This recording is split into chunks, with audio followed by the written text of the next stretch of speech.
Get ready. I hope you guys are insured. Junior's coming to town. Poor fuzzball. Problem Child. Oh, me? Rated PG. Now playing at theaters everywhere. Hello and welcome back to Almost Cult Classics, the podcast. My name is Joe Ramone, and I'm joined by my friend and co-host Ryan Lancello. Howdy, folks. Where we're doing our first ever double feature on Problem Child and Problem Child 2, which really you can't discuss one of these movies without the other. I think that's why we're doing both. They go hand in hand. And the fact that they were made, like, not even a year apart. Well, that's the other thing. Yeah. When you're dealing with, as we're going to talk about, when you're dealing with child actors, you kind of have to rush into that sequel. Make hay while the sun is shining. Yeah, and they did it with Home Alone, but there is a Problem Child 3, which I did watch, you didn't. I did not. And it doesn't feature Michael Oliver or John Ritter, but most of the other supporting cast members return, and it's pretty bad, but we'll talk about that later. But I didn't know, I remember when I found out that you were a big fan of these movies when me and you went to see Gilbert Gottfried live. And when we got our little photo op with him, you took the time to tell the man that you're a big fan of the Problem Child movies. And I was like, I did not know that about Ryan. Oh, yeah. So and you grew up with these movies constantly on? Yeah, I kind of. Funny enough, he gets that a lot, I've heard. And people that were in this get it a lot. And it sticks with people, I think, that are my age. I mean, a real quick aside. So we're going to talk a lot about Scott Alexander and Larry Karaszewski. We're going to refer to them as Scott and Larry, so I don't have to say Larry's last name again. Thankfully, you were the one to say it, and now it's done. There you go. Yeah, we'll have me pronounce names that are perfect. tough. Thank you. I'll take the hit. So Scott and Larry, they said, like, Problem Child, after they wrote it, it was a hit, but they kind of got, somewhat pigeonholed as the Problem Child guys. No one took them seriously. Flash forward like a decade or so, all the executives they start talking to were kids when it came out, and they were like, wait, you're the Problem Child guys? And all of a sudden, their clout went up a little bit. So it's interesting how that happens. But yeah, this movie came out, at least the first one came out in 1990. The second one comes out in 91. I recall these being on quite a bit when I was a child. And I was 3 when the first one came out. So I was probably 5 or 6. They were getting looped on TV. I think Turner picked up the syndication rights, so TBS was always showing them TNT. And I think that's probably where I was seeing it. And, it's weird that we're doing this because I remember when we first started this, our first 2 shows were almost kind of practice shows, and they were kind of kids movies. And I was like, dude, we're never doing a kids movie again. Here we are doing 2 fucking kids movies, and I'm also a big anti-nostalgia guy. I don't think it's healthy. I think you got to move forward. However, they hit some weird nostalgic sweet spot with me, and I think in a weird way they've been very influential on my humor outlook on things, because they are dark for a kid's movie. And maybe that's why it stuck with me all these years. These movies do not have the same impact on me. In fact, I was mildly annoyed through both of these movies. I had a feeling. I also grew up with them in the extent where I think I blurred them together. Especially as a kid.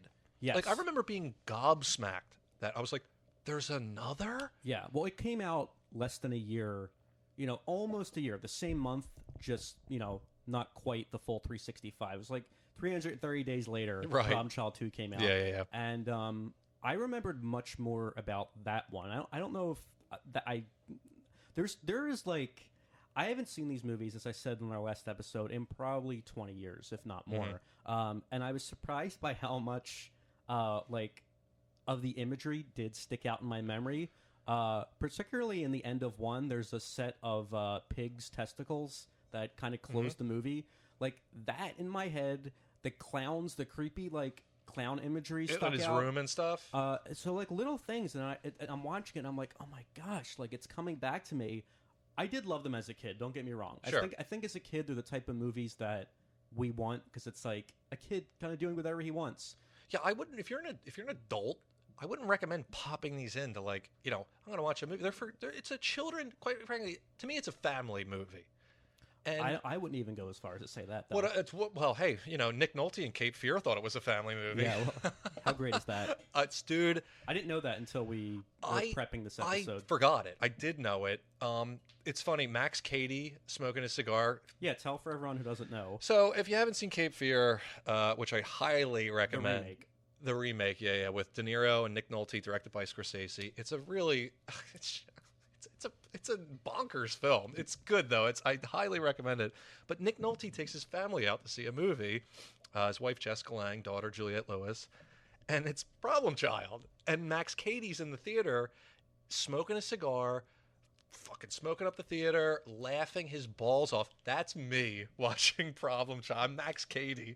I'm Nick Nolte. You're Nick Nolte. Well, I think it's, to me, more humorous that Nick Nolte brought the family to see it. Mm-hmm. A teenage daughter, the wife. We're going to go see Problem Child. But here we go. And we'll get into this with the Marx Brothers.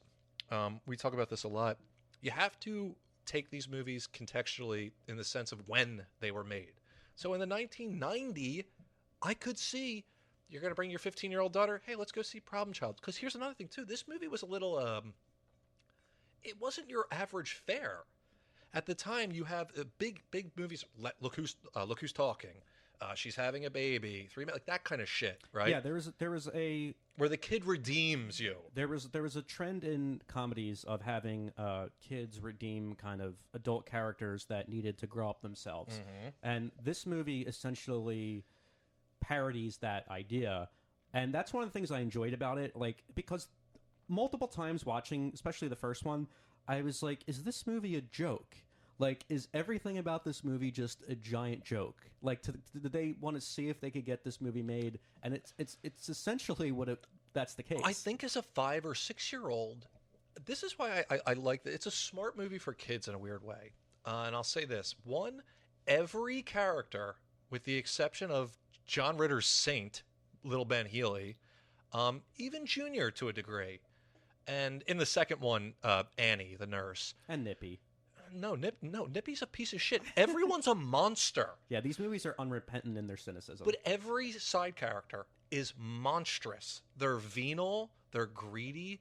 They're just mean to everyone. And you know what's funny? As a child, I think you see that sometimes. And in a weird way, it's like, wow, adults are stupid and they're dumb and arbitrary and mean. And it's a good way as a kid to watch a movie. It's like, you can place yourself more easily in that as a child. I mean, and that's why I think that, because this movie does predate Home Alone, and I think Home Alone is such a huge success. It takes what a kid kind of thought of the world. Like, every kid would love to order pizza and be home alone by themselves. Exactly. And these movies also do it. They just they veer off a little bit into a darker territory. But it's not to say it's not like, they're like, there's certain things where it's like we all, as a kid, wanted to put firecrackers on a birthday cake, and absolutely. And he does it. Not only does he do, he gets away with it. Excuse me. There's a weird through line.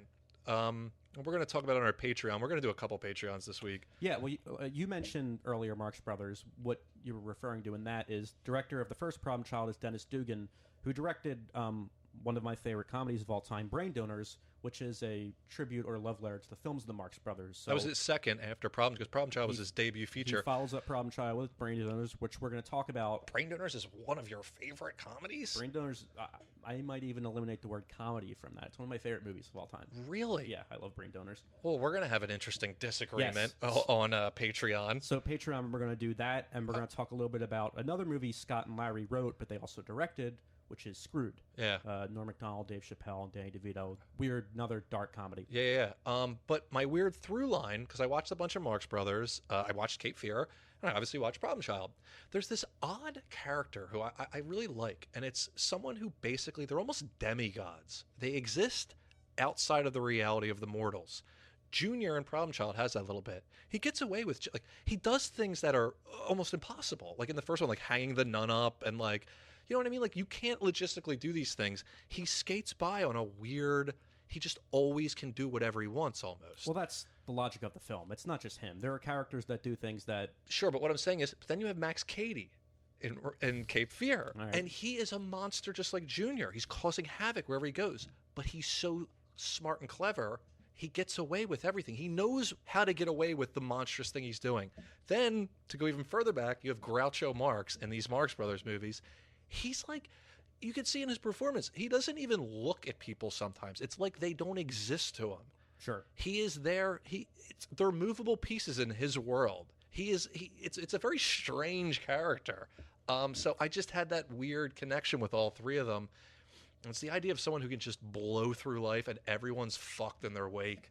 Well, speaking of blowing through life and fucking people over, what a lot of you might not realize is Problem Child is inspired by a true story. I say inspired, it's not really based on. There's an LA Times article that comes out in 1988, and it's titled An Adopted Boy and Terror Begins. So there's this story that runs in the paper, and it becomes a really hot item in LA, and a lot of the screenwriters start to pitch it around town as kind of like a Bad Seed type movie about the psychological horror of a menacing kid. And Scott and Larry are the only ones that kind of pitch it as a dark family comedy. So I don't know, not even just dark comedy. Dark comedy. Not even family. I think they were going for R, or at least an adult film, not a child's film. I pulled the article. It's written by Diane Klein, and it appeared in 1988. And I'm going to read you some of it so you can see. I think you and I would see the comedic elements in this, but maybe not everyone. The couple charged in court documents that the Orange County Social Services Agency, instead of making them happy parents, tricked them into taking a dangerous sociopath into their home, a boy so disturbed that animals instinctively feared him. And even after Tommy was committed to a mental institution, they alleged his constant death threats against the Colellas, that's the family, eventually forced the couple to flee their home. Even before the adoption was finalized, the couple said he killed his hamster and later mutilated the ear of the family dog. During the 4 years that Tommy lived with the Colellas, they said he would repeatedly hallucinate, pray to Satan, set fires, sleepwalk, eat garbage, steal food, and hide it throughout his bedroom. When he became upset, he would defecate in his pants and smear his clothing, bedding, and walls with his feces. So, there's some comedy elements there. I'm not surprised people went for the horror first. Of course. Oh my god, what a fucking nightmare, but... Have you ever seen The Good Son with Macaulay Culkin? Yes. Yeah. Is Elijah Wood in that? Yeah. Yeah. I think that's what a kind creepy of... film. I think that's what this may have been... what other screenwriters are trying to go for was that level of dark for sure. terror. Absolutely. I also wanted to point out that another comedy I'm pretty fond of, Clifford, was born as a result of this movie because me and you always talk about those two movies that are trying to come out at the same time, the same idea. Clifford is one of those movies. Clifford's written around the same time as Problem Child, and as they're gearing up to go into production, they see this other movie coming out, and it's then that they decide, well, let's get Martin Short to play the kid in this. It'll be different. So that's kind of fun. I mean, masterstroke, in my opinion. I mean, Clifford's a fucking annoying movie, but it's a great idea to get this little diminutive Martin Short to play a child. I think it's fucking hilarious. Yeah, well, and not only that, also Ed Wood comes as a result of Problem Child because Scott and Larry felt they, sympathized a lot with Ed Wood after this experience of they wrote a bad movie that became a hit. It wasn't just like you wrote a bad movie that got swept under the rug. And you can kind of be forgotten. Yeah. No, everyone knew who they were, and they knew they were the Problem Child guys. I mean, and this movie defied expectations in every possible way. Massively. We were saying it came out on July 27th, 1990. It opens at number 3, but almost from everyone involved, they thought this movie would be a huge, a huge bomb. Oh, and yeah. And it wasn't. And, I think it was the most profitable picture for whatever studio. Universal did this movie. That year. I think it may have been. I think the movie, too, it looks very cheap. Like, it's shot very cheap. There's Yeah. Even the special effects are kind of like... Yeah, I think it works, budgeted. but yes, absolutely. They definitely did not spend a lot of money on this movie, so when it makes that $72 million, it's pure profit because, they get this kid star that hadn't been in really anything up to that point. You have, a great character actor supporting cast. There wasn't John Ritter was a big star, but it wasn't like... It wouldn't be like if you're having Nick Nolte in your movie like we were saying. He was a pretty... I love Nick Nolte, but isn't it funny to think that, he was a huge star at one point? Mm-hmm. He's alive, right? Yeah. But, dude, not only huge, sex symbol. I think he's a handsome man, but Nick Nolte was... And now, who is it now? The kid from Dune? Fuck. Ugh. Can we get... Where is Nick Nolte, goddammit? Yeah, so, like we were saying, Problem Child has a really good... funny supporting cast. John Ritter. I think it's got an amazing cast. Yeah. Both films, quite frankly. John Ritter, were you a Three's Company fan? I was not. I loved The Nick at Night when I was a kid, TV Land. I never watched Three's Company for whatever reason. I was thinking about this yesterday. I was like, why didn't I? It's because I was afraid of Norman Fell. No, I'm kidding, obviously. You fooled me there. Yeah, yeah, he's a terrifying gentleman. Anywho, I think it was because I thought I looked at it as like you're a kid, 5, 6, 7. Girls have cooties. Yeah, it doesn't really appeal to. I thought it was boys. like a girl show because Yeah, it had the I did two too. girls. I love John Ritter, and I think it's these movies because I saw them so young, and he's so good in them. Like there's a story Gilbert Gottfried on his podcast was saying was like it was towards the end of the film when they were shooting, and he was saying bye to him, and John Ritter was just like, yeah, You do these things. you got to do these things in yeah. the business side. But you wouldn't tell watching his performance. not. He gives it his all, and he exudes. You want to hug John Ritter. I was legit sad when he died. Yeah, And I didn't follow his career or anything. I didn't watch that 8 Simple Rules show. I didn't care. But when he died, I was like, Yeah, he oh. seemed like such a nice guy, and everyone. By really all has accounts, he's an amazing guy. Not only that, he died of like something that like aortic kind of a dissection, no, what's it I called? won't say freak accident, but it was like something that was not detected. Yeah, and just All of a sudden, it's just he's yeah, dead. You're dead. And it's just such a shame. He was a great actor. He's really good in these movies. He sells them. If he wasn't Absolutely. in these movies, they would not be watchable. I think a lot of the reason I think that these movies work primarily because a lot of the adult cast members sell it completely. I mean, Amy Aspect's great, Gilbert's great. Yeah, we'll get into her in a and second. The wonderful Jack Warden who Steals the show in both yeah. of them. If anything, I Every think line is funny.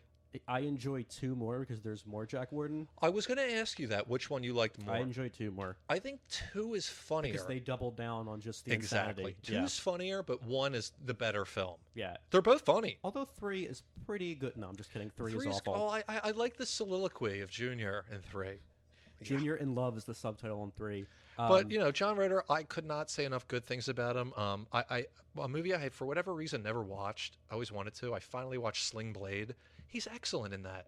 And it was the first role when Billy Bob was writing the script. He wrote that role for Ritter. Oh, really? And he's excellent in it. He's could not be more human, John Ritter. He is the perfect human. Yeah, I don't think he ever lived to see his performance in Bad Santa, but I've always really enjoyed his performance in that. Chapesky or whatever, Yeah. he's barely in it. He's so funny. And it's like, when you look at that, though, and then you look at some of the other work he did, he was in a lot of, he just died, Bogdanovich. He was in a bunch of Bogdanovich films. One especially might be good for this show. Have you ever seen Nickelodeon? I haven't. Burt Reynolds is in it. Ritter's in it. It's about like the beginning of cinema, like the early. Oh, wow. Nickelodeon. It's the Nickel shows, and it's about like they're making the Nickel shows. Yeah, sounds great. It might be good for this show. I actually just picked up on DVD as a potential candidate for this Noises Off, which is a I've heard Bogdanovich that. film. Yeah, and I've heard that suggested a lot. But we are coming back to Ritter with Stay Tuned, which We're gonna do it for the 25th. 25th episode we're going to do. So Which we will be getting back to him, so there might be some chances to do. I got to reiterate, we are not doing fucking children's films on this podcast. However, we're gonna do Stay Tuned. I'm excited to see because it's been so. I mean, our number 1 requested movie has been Stay Tuned. It really has. Yeah, so I'm looking forward to that. But I'll tell You've you never what, seen it. I've never seen it. I saw it years and years and years ago. I liked it. But I'll tell you what I realized about watching John Ritter in this movie was how perfectly cast he was as JD's father in Scrubs. oh yeah, Like, I didn't appreciate it when... and I haven't seen Scrubs in years, but watching Problem Child, I'm like, oh my god, he's got that same Zach Braff type face, and he was so perfect in that. it's the brilliance of John Ritter is that you don't realize you're like he's that good. Yeah. I'm telling you, I forget. I'm like, he's Lil Ben. He's so Little Ben. good. And here's another thing. I mean, Joe always refrains from shitting on child actors, so I'll do that for him, but not here. I think Michael Oliver's pretty fucking good as a child actor. Well, I He wouldn't has say... his stiff I was moments. gonna say, I wouldn't say he's pretty good, but it works in the movie. He's a fairly good performer. Yeah, and even like the moments that he doesn't quite hit right, they work because he's just got this way he delivers the lines, and that's why I said to you just skim through 3 because that kid doesn't have that, and it just comes off as like a bad performer. Whereas Michael Oliver, it's almost like He seemed to get it. he got what he was doing. A kid got it. And did you know, by the way, because I looked up some of the VHS stuff, that when Problem Child 1 came on VHS, they added an end title card with Junior saying, and by the way, I'll be back in Problem Child 2 in theaters this summer. And you got John Ritter. Junior! Yeah, like kind of like an Alvin and the Chipmunks type. Yeah. But they were like we were saying, this movie defies expectations, and all of a sudden we're like, hey, we got a child actor that's every year to a child actor is like, they're quickly maturing. Oh, So fast. we need to get this sequel out. And so that's why we're doing both of them, because they really do come out on the tail end. Scott and Larry write both of them. Brian Levant directs the second one, which he's had a... Hey, dude, I look honestly. I remember not liking this movie as a kid, but he did Beethoven, which was a huge hit.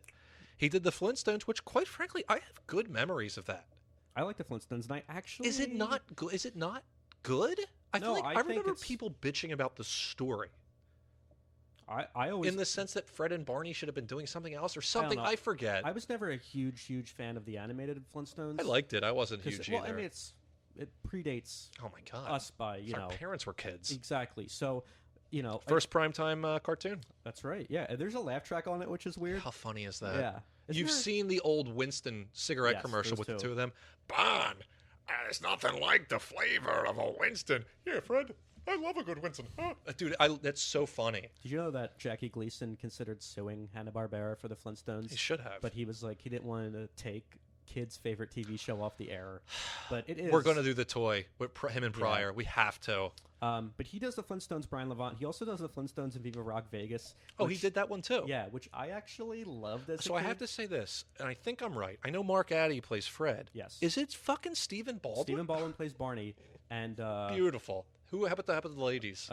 Jane Krakowski. Oh, it's Betty. It's Betty. That's such a better Betty. Oh, of course. And I got to be honest with you. I mean, Rosie is Rosie now. That is a terrible casting choice. I don't know, man. come on. Don't get me wrong, yeah, Betty the cartoon was obviously hotter. You know what I mean? They had good frames, but No, I think Mark Dude. Addy is such a funny... but Rosie, hold on a second. And you know me. Basically, everyone we talk about on this podcast, personally, I have a feeling I'd really loathe. But when you're dealing with artists, you got to deal with it. Like, dude, Wagner was pretty much an anti-Semite.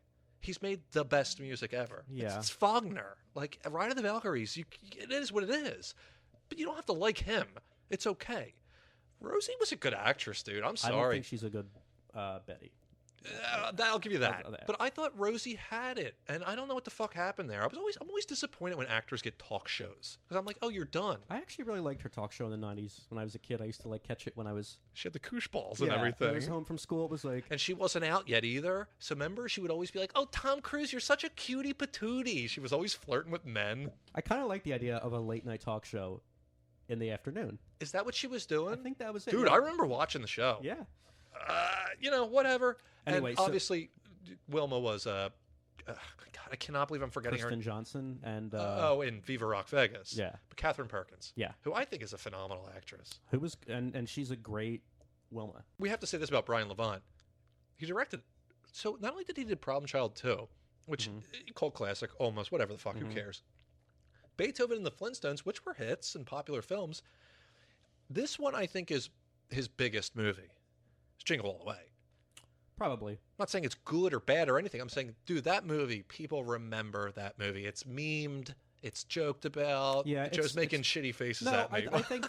I loved it as a kid. I think it's kind of blown out of proportion today.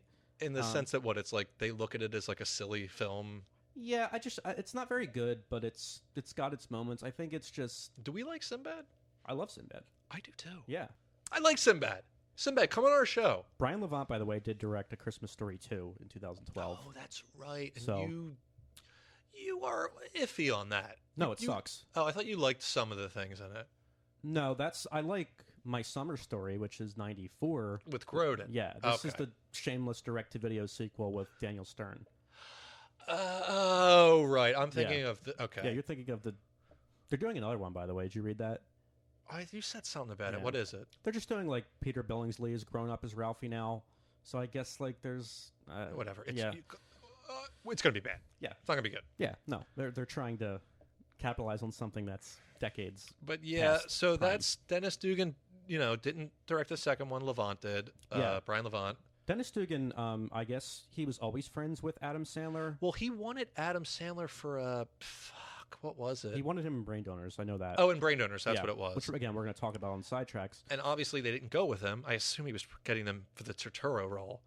Yeah. Which, I quite believe frankly, could you imagine Adam Sandler doing a Groucho? that. No. Well, and Totoro's perfect. he's not really doing a Groucho, though. He's kind of... I still can't imagine Adam Sandler in that Now role. I'm making a shitty face at Joe. He's fucking Groucho in Brain Dead. Yeah, but he's not, like, quite doing the same exact walk and the, I'll give you that. It was actually... Well, dude, what's his name? Bob Nelson talks. He's playing the harpo Of course, role. that's what I mean. There's creative nuances that are taken. Whatever. But yeah, Dennis Dugan then eventually does start directing Adam Sandler with Happy Gilmore. Dennis Dugan's done some really big movies. Yeah, and I think Happy Gilmore and Big Daddy are two of Sandler's best. I think Big Daddy sucks. I remember not loving it, and I was hyped to see it. Because this is the era of Adam Sandler can do no wrong. You're young. He makes funny movies. Happy Gilmore, from what I remember, it's very funny. It holds up. Yeah, I enjoy Happy Gilmore. He did Beverly Hills Ninja, which I'm pretty sure sucks. And one for this show, which might be good. I have a soft spot for it. Don't ask me why, because it's not a good movie. I now pronounce you Chuck and Larry. Nope. Saving Silverman.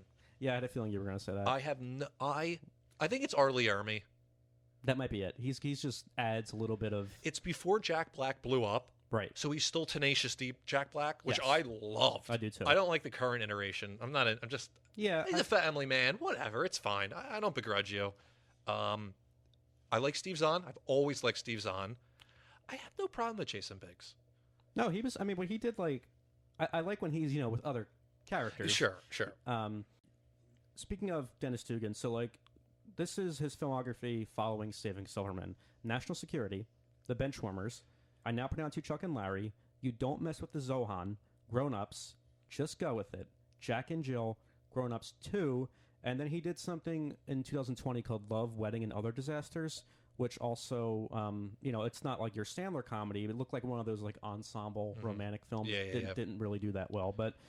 Like, Funny, Dennis Dugan started as an actor. When we right. when we did that matinee episode, I was The Howling he's in. I was watching and I knew who he was, so I'm watching The Howling, which I thought sucked. By the way, good monster I like effects. The Howling. The Howling's awful, but I'm like, oh, it's Dennis Dugan. Yeah, like it's weird, and he's one of those guys that always looked old in a weird way. He always looked like 45. Dude, when he's directing Problem Child, because he's a cameo in that. When they're in the Big Ben. Oh my God, he's 75 years old now. He looked like that in The Wow. Howling, by the way. I didn't realize he was that old. Yeah, it seems like I don't know. Yeah, I respect shitty comedy directors in a way that keep working. I do too. Like I don't like his movies generally, but No, I mean at least he's kept working, kept finding. He obviously mixed up his filmography to a certain extent, doing working with comedians. He must. I mean. Doing a comedy director like this, it must just be a great job. You gotta have a ball. Especially with the Sandler movies where you go on vacation and just... I'm gonna go on vacation with Sandler, Spade, Chris Rock, Colin Quinn, Kevin James. Yeah, what a burden my life is. Who cares if the movie sucked? And I'm pretty sure Sandler should have said that. He's like, I'm taking me and my friends to Hawaii. Yeah, we'll film a movie. Although he's been filming... He was, a few months ago, filming in Philly. I don't know what type of vacation that was, but yeah. A bad one. We also didn't mention that Michael Richards plays the Bowtie Killer in Problem Child 1, who this is a pre-Seinfeld? Yeah. Yes, because... Right on the cusp. I believe so. 1990, that sounds about right. Yeah. Because Seinfeld did 9 seasons. It ends in 98, So Seinfeld 99. was 89, but it probably was when he filmed Problem Child. Seinfeld aired in 89. The pilot aired in 89. That's bizarre to me. But so if they were filmed around the same time, he was nowhere near when he filmed Problem Child. He was not the Michael Richards that was the post. Did he just come off UHF? UHF, I believe, is 89. Yeah, 89. So. By the way, that gets recommended a lot. That does too. It's a cult classic. Yeah, I don't see us covering that. I think there's too much of a cult following with that, but and fun movie. Oh, kidding me? One of the first DVDs I bought. But yeah, Michael Richards. It's a weird. He hasn't really done many movies. No, he's hilarious in this, by the way. I think his only starring vehicle was the Trial and Error, which we might come back to. But yeah, I read it was supposed to be Christopher Lloyd as the Bowtie Killer, which you could see. Oh, but yeah. He definitely has fun with this role. Dude, it's hilarious. He's and like him and Jack Warden. They're even when they're just saying like hello, it's funny to me. Like there's that scene where he's in Smiley jail. Pies. Oh, the smiley pie. Like it just has. But there's like these weird moments in the film that like defy physics a lot of times and logic. But he's in the prison and he's walking around and the warden's like giving him shit from up on the catwalk and he walks over to the weights. He picks up like a 40-pound like weight and goes, hey, warden, catch, launches it up at him. It knocks the fucking warden off the catwalk. That kind of weirdo shit as a kid. There's another point later on in the film where they're walking through the circus because they're going to meet John Ritter. John Ritter's going to give him money to get the kid back, blah, blah, blah, because he's kidnapped them, Michael Richards. Anyhow, he's walking through the circus and a clown holds up a balloon and he just goes, look, a giraffe. And Michael Richards goes, look, a fist. Yeah. Punches him right in the face. As a 6-year-old child, I was pissing my pants laughing at that. There's another scene in this movie that as a 35-year-old man, I had to play back like 10 times. It's so fucking funny. The editing, comedically, everything is so funny about this one scene. It has Jack Warden in it, obviously. Yeah, and we should say Jack Warden's character in this is kind of like a darker version of his Used Cars character of like American businessman who's like trying to expand and sell. Total and that kind shyster of thing. too. Yeah. And I do love how the only main actors that return in Problem Child 3 were Jack Warden, Gilbert, and believe it or not, Murph, the guy that plays Murph came back, and he also cross-dresses as Murph's twin sister. I think Bertha was her name. Yeah, of course it is. Funny enough, Jack Warden didn't even want to do the first movie. Dennis Dugan. This is. I'll give Dennis Dugan this. He goes, I'll give you my points. And for people that don't know, points are a percentage. So say you have 5 points, you get 5% of, we'll say, the gross, right? He offered Jack Warden his points, and Jack Warden goes, I'm touched. Keep your points. I'll do the movie. I mean, come on. Yeah. And there's no one else that can really sell this part like Jack Warden can. Dude, it's so... I will recommend watching these films for the scenes with Jack Warden. They're so... His intro in this is John Ritter, Little Ben Healy, is going to see his dad, right?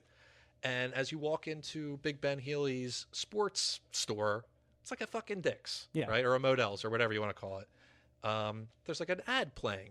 He's talking about, I'll make American products for the American man, and I love America. And then it cuts to him, and he's like, I'm selling a company to the Japs. Yeah. And dude, it's hilarious. And this is a PG children's film, and he's talking about selling his business to the Japs. It's brilliant. I mean, it's 81 minutes. It is a very tightly paced. It's brisk. On YouTube, you can watch about 12 minutes of deleted scenes, which I did watch because there are a few scene jumps in this movie where you're like, huh? Yeah, I wish I would have. God damn it. So I'll go into it, and the few that I feel tied into it. But yeah, as we said, this movie is inspired by a true story. I love how in this movie, though, the adoption agency is a Catholic orphanage. Yeah. Because if there's anything, as a kid, was there anything more horrifying than the prospect of potentially having to live in an orphanage? Because movies like this, and I grew up watching The Little Rascals, where it was like Depression era Oliver Twist type orphanages, and like this, it just looks, the food's gross. Well, I have to say this. You bring up an interesting thing, because I was thinking about this. Beyond the food, what was so bad about that place? The nuns were not evil. Yeah, but they weren't. No, that's what's funny. They were doing nothing wrong to Junior. Yeah, that's true. They weren't. All the other kids were clean and happy. I like that kid, like the stereotypical good kid. He's like, I'm going to meet my new family. It's just funny. Junior calls him a creep. It's funny when a kid calls another kid a creep. You know what rips? And I didn't realize this, but that Three Stooges movie from 2012 rips the entire. I shouldn't say rip off.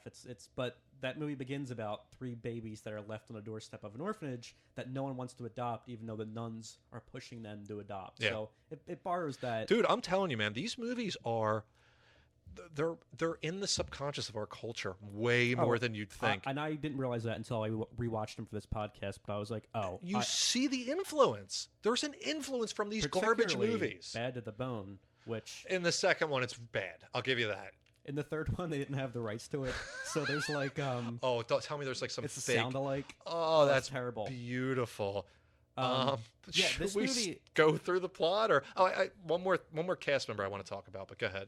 I was just gonna say, I think this movie it begins. It's like 1:50 in, Bad to the Bone kicks in. Yeah. So it's at the start of this movie, and they use that sound cue throughout. Don't get me wrong; it's a perfectly appropriate song for this film. It's perfect cinematically. Like in the sense of, like you can edit around that.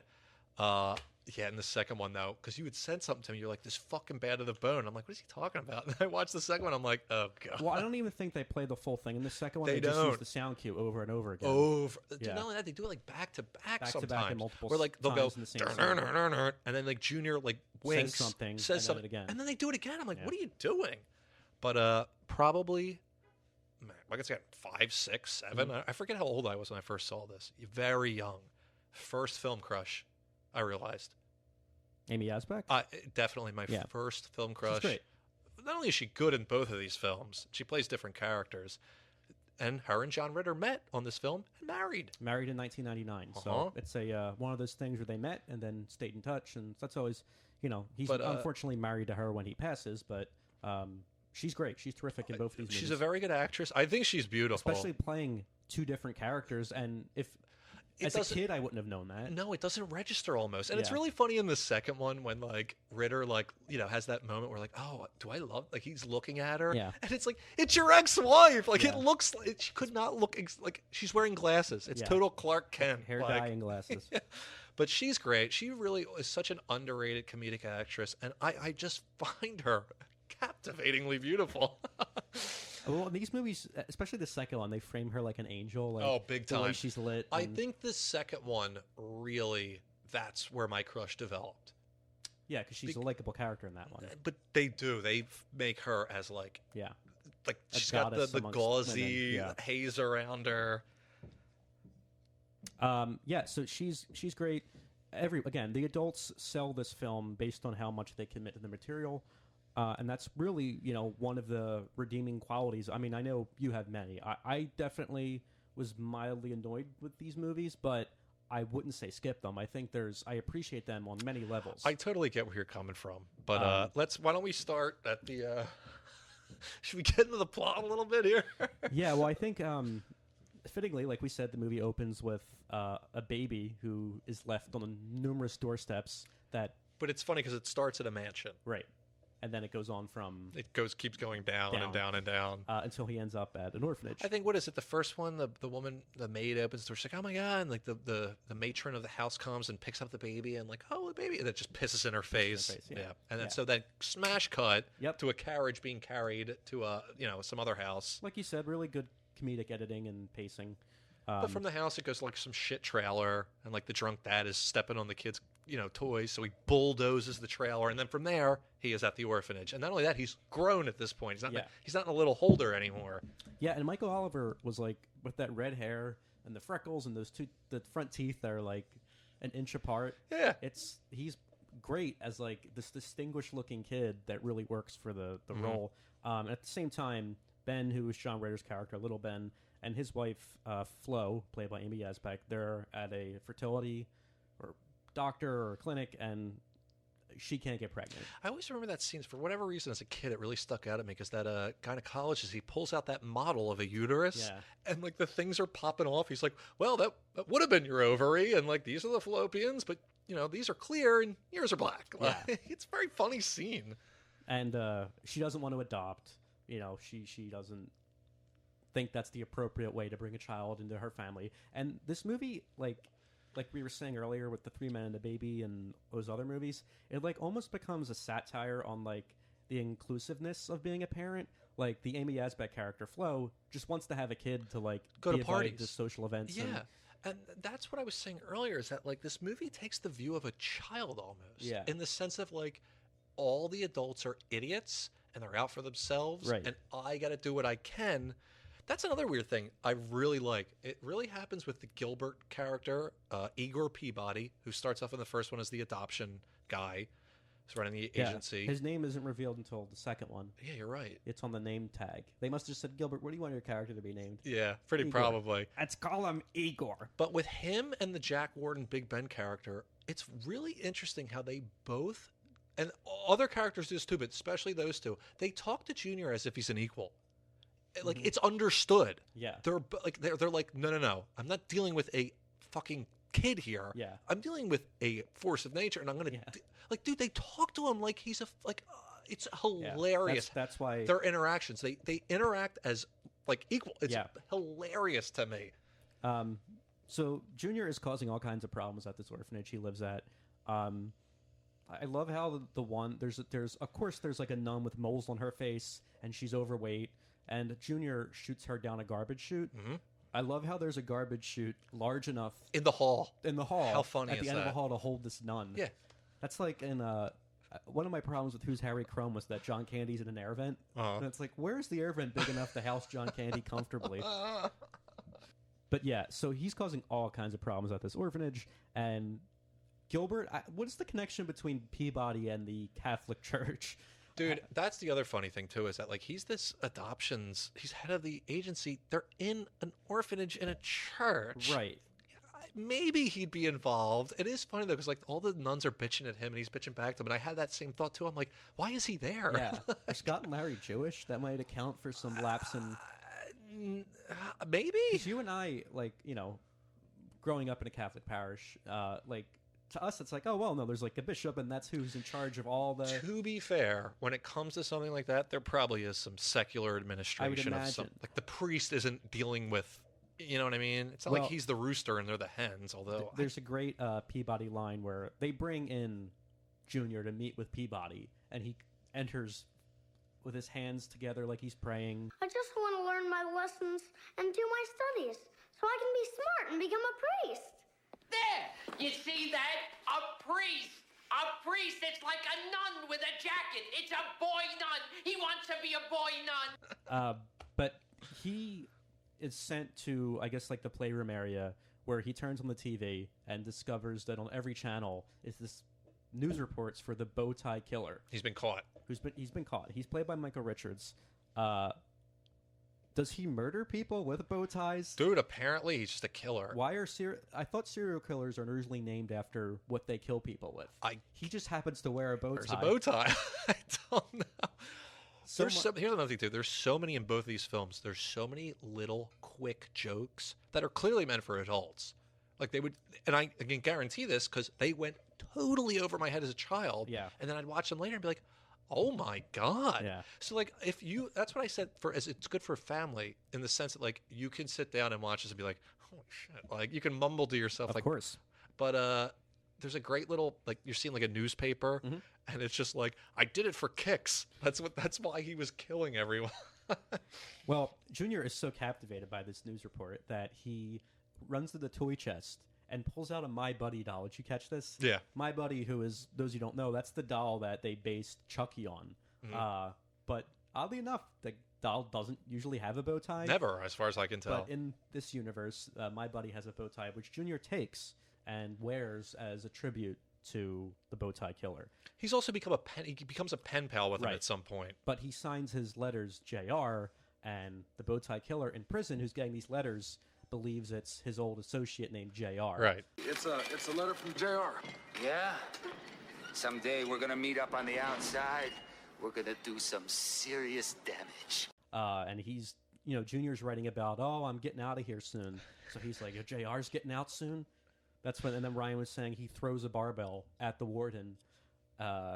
And I love how there's almost like a Tom and Jerry level of destruction where a character gets hit with something, and the next scene there's an eye patch, a cast, or have a crutch. Exactly, man. It's that kind of stuff. It's the show don't tell. Yeah. It's like you can put two and two together. The guy just fell off a fucking catwalk from 30 feet. Like he's gonna be in a brace. Like, and I love how Bowtie Killer in prison asks for a cigarette or asks for a light, and everyone jumps up to give it to him. It's I think enjoyable for us at this point because we associate Michael Richards with Kramer, but to see him in like these goofy, weird roles where he's Stanley Spadowski in UHF is one of the best roles like ever. If that wasn't in the movie, UHF would be a piece of fucking shit. Yeah, like it would be a bad film. It would definitely lose. Spadowski elevates that. The fact that Michael Richards is always Kramer and never no one. I mean, people do. There's UHF has its fans. Don't get me wrong, but like, dude, Stanley Spadowski is an amazing. It's an amazing character. Yeah. He has two amazing characters. It's pretty good. I would tank my career after I had two amazing characters.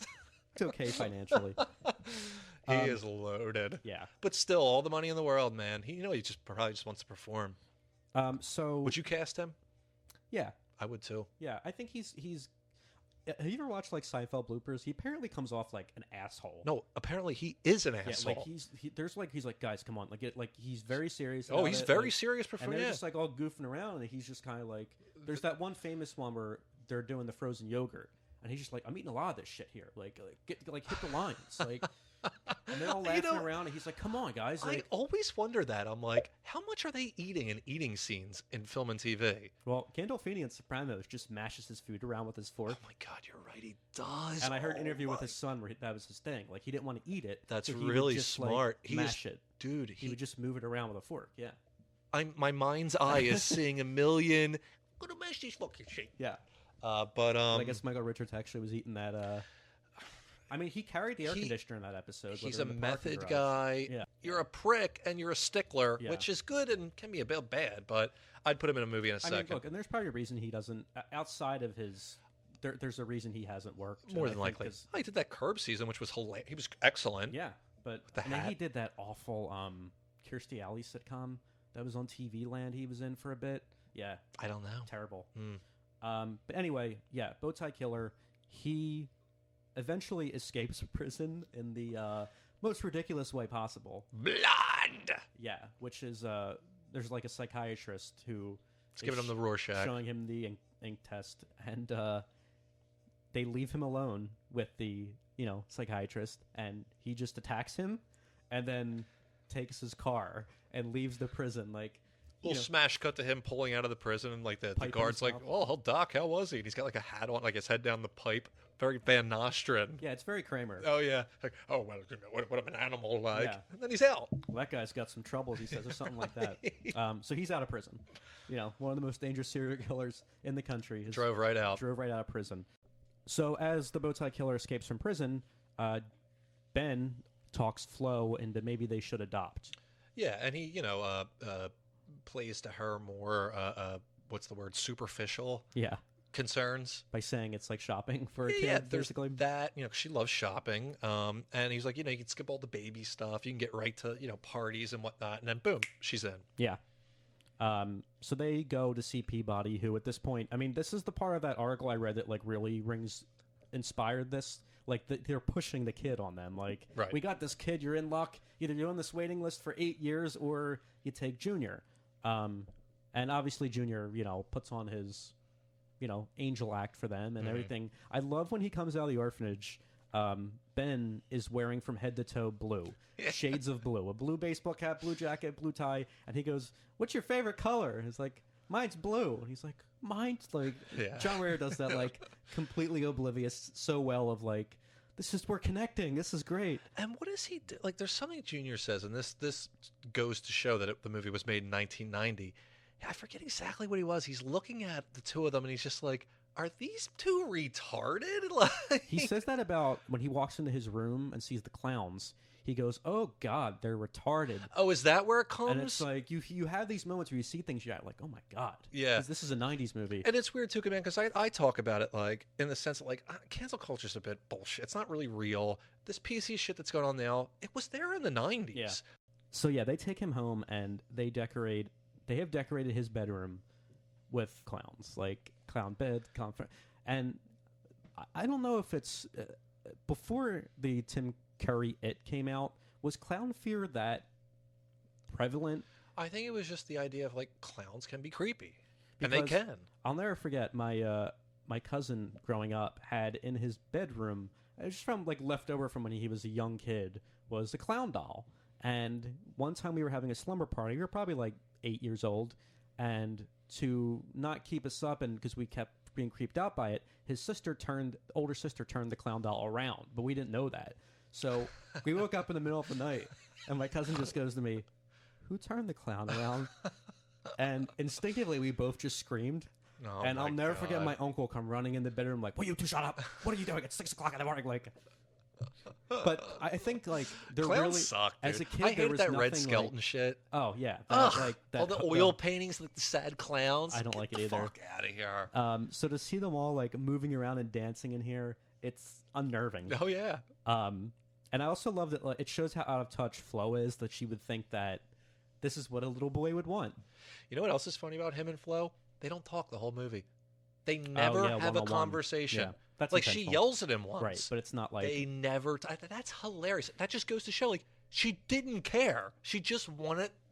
A lot of these, there's this access to suburban house Oh party. yeah, that's kind of funny. And both of these movies take place in the most bucolic fake suburbs you've right. ever seen in your fucking life. There's always a little girl hula hooping. There's someone out. The Well, it's milkman's weird. coming. For whatever reason, this movie is shot in Texas. Like the really shithole parts of Texas, Yeah, I hear. You guys would know. I think it's like Mesquite and like outside of Dallas. Outside Dallas. My Tejas brothers. I'm pretty sure Mesquite's awful. I don't know. I feel like I heard that. But we're going to talk about in the second one, that's a Universal Orlando production, which you can easily tell the difference.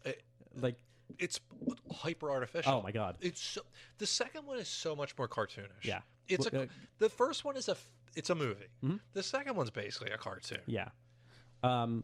So yeah, they come home and they have this terrible. Did I bedroom. mention I love Amy Asbeck? You have mentioned that. But they decide that they're gonna have Papa over, Jack Warden's Big Ben. They're gonna break the news to him. They're gonna have surprise over. him. He's got a cigar it's a boy, and he's just like, I thought you were getting fat. Good for you. You finally got one in. And then he's like, no, Dad, she's not pregnant. And he's like, you dog. You. Yeah. It's like, dude, I'm telling you, he's an absolute piece of garbage, and it's hilarious. It's overt the whole film. In the third movie, there's a scene where Junior. The third one's ridiculous, but Junior drywalls him into a closet so that he can't get out, and he spends a lot of the movie in this closet, just like yelling and banging. It's kind of funny. No one knows he's in there. Little cask of Amontillado reference. I love how too they're walking up the steps and they're like, "Yeah, we adopted." He's like, "Oh, that's a terrible idea. You don't know what the parents are like." For all you know, his parents may have met in a loony bin. They might even be Democrats. He's a beautiful kid, Dad. Relax. They could be Democrats. Dude, that's another thing. There's a lot of there was this. It's like Bob Hope. He would always make. But that's what I'm saying. In the '90s, there was less taking yourself seriously. And it's a hilarious joke. It's a funny joke because it's coming from that character that would say that. They open up the bedroom door. And there's a fire in the bedroom, and I love how Big Ben walks in and just goes. Junior comes walking out. He just goes, "Oh my God, it's the devil!" I love that he blames the kid immediately. Yeah. He was right. By the way, I love how Junior's bedroom has its own ensuite bathroom. There's like in the second one too. His room's incredible. That fucking house in the second one's ridiculous. But this is leading into, honestly, I'm a little surprised to say this. It might be one of the funniest scenes in a movie. It hits on all cylinders for me. What's that? The cat? Yeah. So, by the way, speaking of like how this movie is ingrained in subconscious, I think this is why cats scare me a little bit, is because of this. Because I can see that. The only thing that really, all he does is throw the cat at him. The cat just attacks him and he falls down the steps. So okay. But it's the viciousness of it. It's the sound effects. It's so I really funny. think this is why I distrust cats. I get it. So real quick, so you know what you're saying events through the film. So the Jack Warden Big Ben character is basically like, they walk out of the room and shut the door with Junior. He's safe, whatever. He's like, you got to get rid of that kid. Get rid of him. Like, you got to blah, blah, blah, blah, blah. And like, you know, quick shot of Junior looking all sad. And then like, you know, they're in the hall arguing like, oh, next thing you know, this, and it's always funny when it's obviously fake. This fake, but it's you know, all its limbs are sprawled. It launches. Junior has thrown it at Big Ben's face. It latches on, and if you're an actor, you pull it closer, and you know, the cat starts going. This is why I think the scene is brilliantly edited. The second that fucking cat hits him, the Iggy Pop Wild One it keys in. Yeah. Jack Warden's hilarious, agonized scream as he tumbles backwards down the stairs. As he hits the bottom of the stairs, you're already hearing the sirens. Yeah. Cuts to the car coming up, the neighbors rushing up, and then it's such a trope that I never get tired of. When the animals in like when the EMTs jostle the stretcher. Oh yeah, it's so funny because he's just going, get rid of that kid, get rid of that kid. Oh, get rid of. They keep jostling I thought you him. were going to say the gag of showing the animal wearing like casts and bandages, which yeah, that's a fine. Flo gag. is very concerned about the cat. But god damn it, that fucking sequence of him falling down the stairs. I think it's the cat sounds. You know what's weird? It's so funny. When that scene happened, I thought he was going to go out the window, and I was like, I'm misremembering this. And then, sure enough, in the second one, he goes out the window. He goes out the window. You know what's funny though, man? Because there was a big controversy. I don't say big, but over the poster for Problem Child. Oh, that's right. The laundry. There's a cat in the the laundry, and it's like, "Meow," and Junior's sitting on the the top of the washer machine. Never happens in the film. So some animal rights group, this is no PETA or whatever, it was some random, we love the pets. Mm-hmm. They're bitching about it, and it doesn't happen in the movie at all. It's just a poster. However, the fucking cat in this movie is not treated well. There's a point where Flo is holding it, and someone's like, hey, you gotta come look at this, or she gets excited about something. Dude, she just throws the cat. As soon as Junior walks in the house, he just picks up the cat, and starts moving Not only that, around. before he throws it on Big Ben, he goes and grabs it by the neck, and I'm like, this cat was, and then they put the little casts on its feet, and it's stumbling off a table. I'm like, did you nuts? Fuck the poster. That's a drawing. Do you know, apparently, because I forget how I stumbled on one on eBay. That poster was on display in movie theaters, but the washing machine was battery operated, so the cat would move back and forth like it was in the washing machine. I like those, those cardboard standy type. I kind of did too. Watching this movie, I was like, I wish you could get a Jack Warden Big Ben standy just to put. I also love how Jack Warden Big Ben grows the mustache in between 1 and 2. It's he's so funny. He's so funny in these two movies, man. I cannot get enough of it. So they're going camping with the guy who lives across the street, right? Is it in the neighbors they're going camping with? Both movies as a shitbag neighbor. Yeah. I love that. Also, by the way, I grew up with my family with the Jeep Wagoneer. It's just an iconic family Dude, movie I would buy vehicle. one of those tomorrow. I would too. I think they're awesome. We had a black one, with the wood paneling. Did you really? Yeah. It's such a cool car. Oh, I used to call it the Adventure Mobile when I was a kid because it was just, we took it camping and I don't know, there's something nostalgic about it for me, but I think it's a good look. I put it on Twitter because I was like, it's a 90s family movie when they drive. It's here they have a Jack Russell Terrier. I knew there was a Jack Russell involved, but I wasn't sure when he was coming in. I think Nippy's so funny, and Nippy leads to the most surreal moment in that second film, which is hilarious to put in a children's film. We're getting ahead of ourselves. On this enormously long episode. So they go camping, and dude, this scene to me, the camping scene is it looks like something out of Are You Afraid of the Dark campfire thing. It's so cheap. Dude, it looks staging is weird. Like Barney. Yeah, it's a little. You can tell they're on a set, kind of. I grew up watching the Three Stooges, and there's so many shorts where Curly is in a gorilla suit, and then an actual gorilla happens to be involved. And so, of course, one of the dads on this camping trip has a taxidermied bear suit, and then, of course, Junior. In the same shot, by the way, is Junior leading a grizzly bear into the camp. They are not in the same shot. They are. That's a composite. I don't think so. Get the fuck out. They would be never wrong. put a child in front of a bear like that. They were throwing cats around. Who knows? We'll go back and look at it later. It's a fairly convincing shot, but I looked at it the way it was framed. It's a total composite. But, dude, I would imagine if faced with the possibility of an actual grizzly bear or a suburban dad in a bear suit, I would be able to spot the difference. John Ritter, on the other hand, cannot, Little Ben, he's it's, again, classic Three Stooges type clearly gag. A man in a suit. Yeah. But you have to, hold on a second.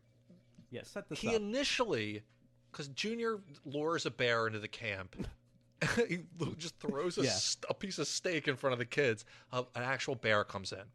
Now, Lil Ben already thinks the neighbor's going to scare everyone, so he thinks it's the guy in the suit. Correct. No, it's clearly a bear.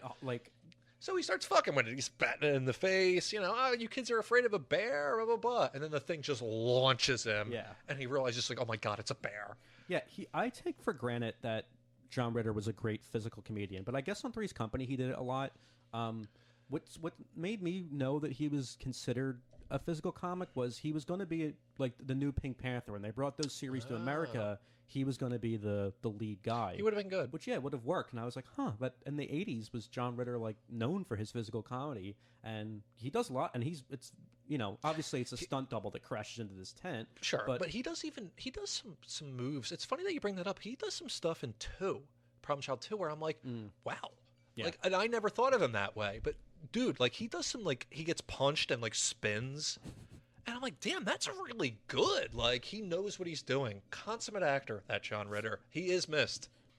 John Ritter still thinks it's a real bear when the neighbor appears. So he's like, he whacks it as hard as, and this is like, once again, I Cast iron pan. dude, and like, obviously it's fake pan. Yeah. But he whacks that actor Again, you in get the that, face. that great cartoony hollow gong sound effect. I remember probably about a year ago, I got hammered drunk. I ended up watching both of these fucking movies. That's what led us to get here. Do you remember me texting you? I was like, oh, it was about budgets in film. And I was like... I love how that sparked your memory. Well, this scene. especially in the second one. The production design is pretty fucking good for cheap movies.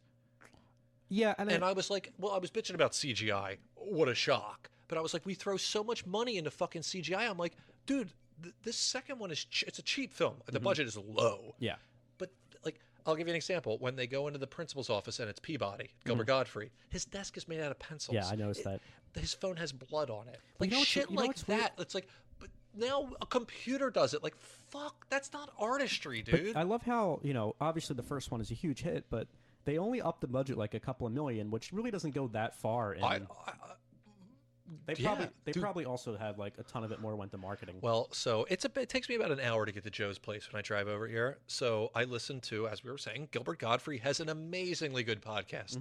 I don't really listen to it that often, but every time Joe says, hey, you got to listen to this episode, I'm enthralled. Yeah. It's a very good show. It's extremely funny. If you love old Hollywood stories, shit like that, it's great. So it's an hour-long show. I listened to Scott and Larry on it. I drove over here. They've been on a few times. And they were talking about how on the second one, some executive was like, well, let's cut it down here. Most movies are filmed on 32 millimeter. At least they were. Oh, yeah. She wanted to film it on 16 millimeter. Audience won't know the difference. Their target audience wouldn't know the difference. I would love to shoot on 16 millimeter. But to make no. Yeah. Do not make a feature film. A major Universal Studios. You gotta love some of those executive stories, dude. The shit they get away with, and too, like, you can tell no executive really understood what they had here. They were just kind of like, well, you guys did this, we don't understand it, but do it again. Well, according to Scott and Larry, the first cut of 2 came back with an R rating, and the executives lost their fucking minds. Yeah. Rightfully so, in a way. Of course, your whole potential audience from the first one is children. Now, 1 is PG. Okay. 2 is PG-13. Am I right? Or... Yeah. So, are you done with the bear? Do you have anything you want to add? I'm good with the bear. Yeah, you can go. You can move on from the bear. I just love. There's one part where he hits him in the face with a pan, and I'm like, it's full bore. Like, so this is the one scene in the movie that I distinctly remembered. I think because of the song that it's my party and I'll cry. But I thought that it was the girl in 2.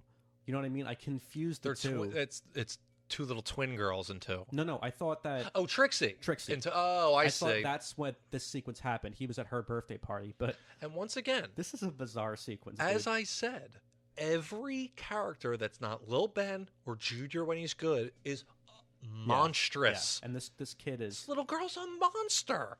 And also, why is Big Ben at the little girl's birthday party?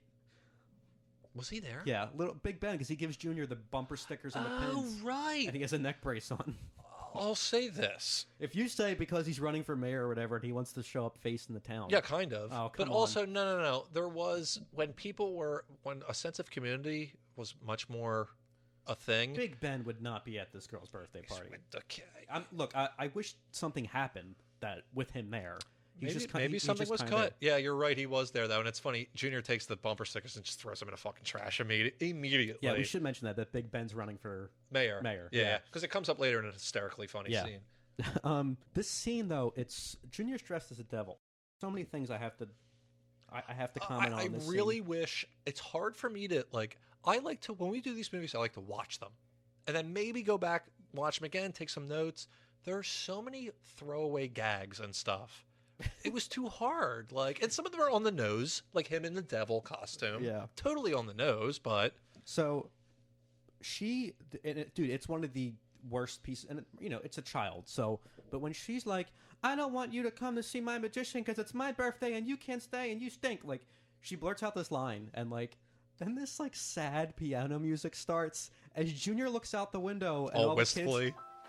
Why aren't you outside watching the magic show? Clowns are dumb. It's tough being left out, isn't it? Why can't he go out? Just go out. Who's stopping him? Just go And then, out. like, little Ben comes up behind him and was like, hey, pal, it's pretty tough when you're new and, that type of thing. And then he goes, hey, can I give you something? My grandfather gave it to me. Oh, what is it? It's a hardened prune. Yeah. I'm like, this is a joke. The grandfather was senile that gave it to him. But, like, it's Yes, black. It's a joke. No, I know, but are they making fun of, like, that typical, like, sentimental shit in movies? Yes. Right. Yeah. No, they're not. No, I know, but John Ritter sells Scott Alexander had a really personal moment with No, a dried prune as a child. The filmmaker's choice to put that music in, and, like, it's very you're bizarre. saying in that sense. In that sense. No. Then it's, dude, I it's think nuts. it was written satirically. I don't think it was. It's executed very sincerely. Oh yeah, between Ritter's which acting makes it on a lunatic scale. It works in the sense that like it heightens the ridiculousness of it. It does because then it keeps coming back. They keep doing more with the prune. I was like, this has to be like they're taking the piss. I can't fathom that this is the writers were. I don't know how much. Oh man, I don't know. So then.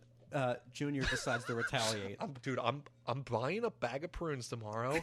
I'm gonna dry one out for as long as I can. See what it looks like to give you. I want to gift and you. then you're gonna shoot a gun at. Yeah, someone's gonna get shot. You're gonna whoever has it.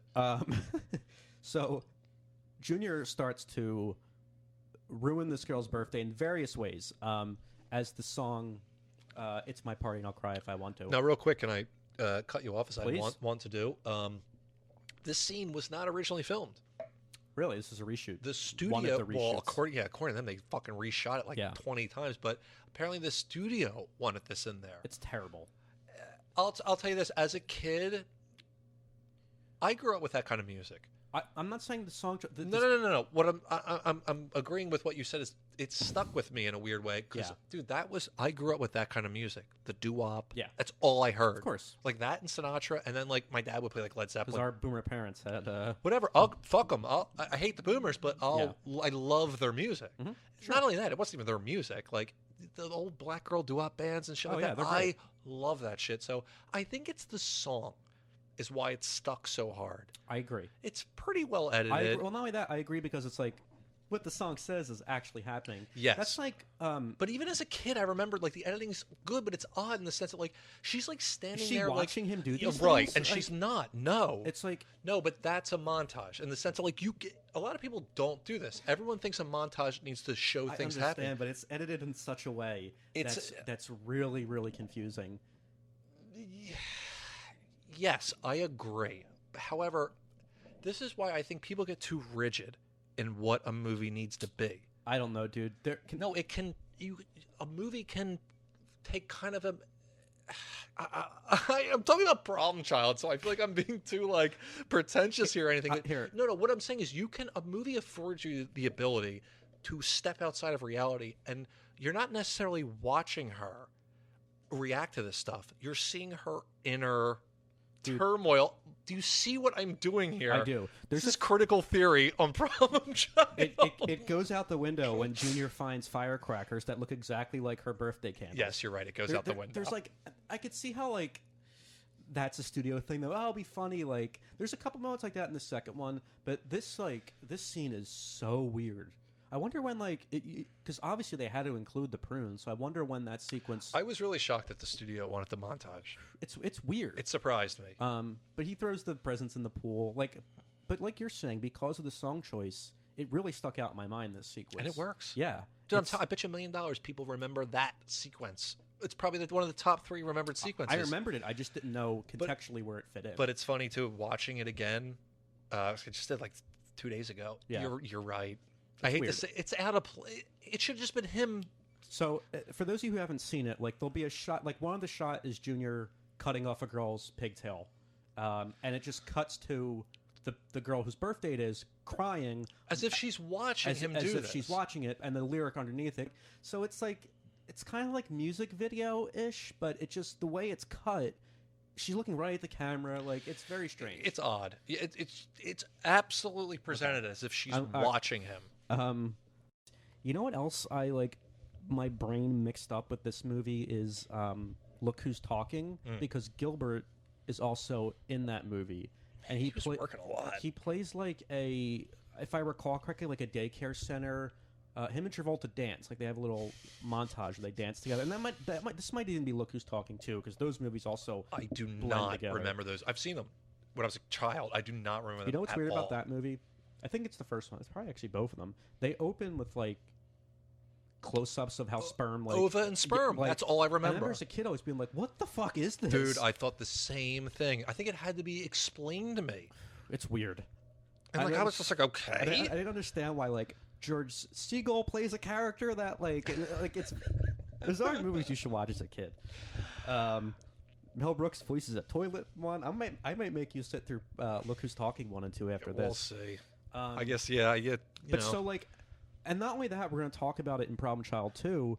In Problem Child 2, his teacher is James Tolkien. Oh, as Mr. Thorne. But like, so whenever like I always confused. I was like, wait, is Problem Child 2 where he finds the pornography at the dance? I'm Back to the Future. He plays the, and so like I'm trying to like my head was always like, and I was confused why in Back to the Future he was not wearing a diaper. By the way, we're getting ahead of ourselves. But when Ritter sees him in 2, his face is so funny. He's just like, what the fuck? And there's my teacher. And he's talking to someone else. And it's not just a diaper. He's wrapped. Yeah, dude, it's like a fucking... But his legs are bare. Oh, We'll get to it. God, 2 is a cartoon. After the party, there's that scene where the bow tie killer stops at like a gas station to get the smiley pies, which what a perfect like name for a fake snack cake. You would think. I looked it up. I was like, were smiley pies real? Because he sells it so well. They're in a box with like a and then there's this scene where there's the Little League game because Little Ben was a coach already, and that kind of there was a scene earlier where like one of the dads is having the baby, and sweet Little Ben is just coaching all these kids if they were his own. So sure. Now he has a kid. Junior's on the team, but of course Junior fucks up everything. I also love how the Japanese businessmen are at the ball game. Were they? Yeah.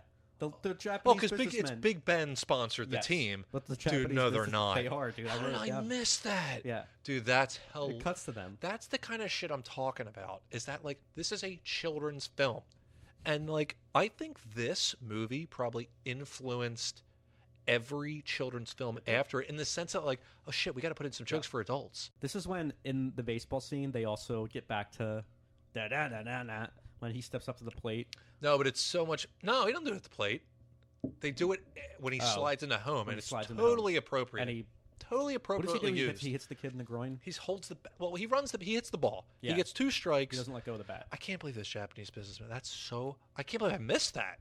Well, I wrote it down. I had to. That's so funny. So the whole thing is he gets 2 strikes, and on his 3rd swing, he gets a base hit, but he doesn't drop the bat.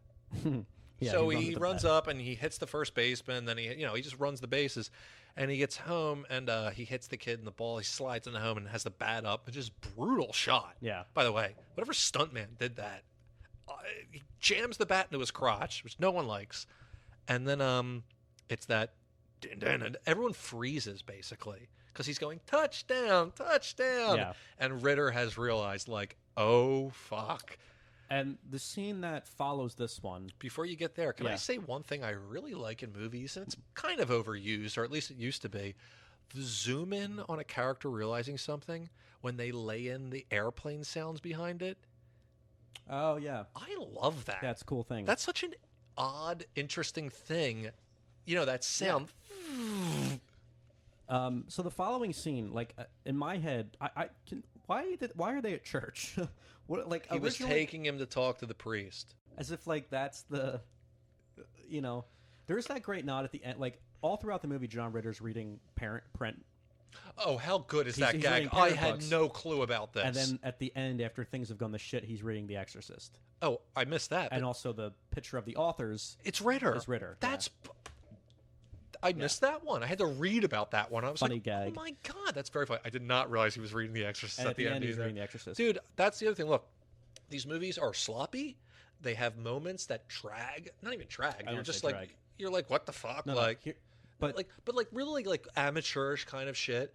These guys wrote such a funny script, and I'll give credit to both these directors because you got to translate that.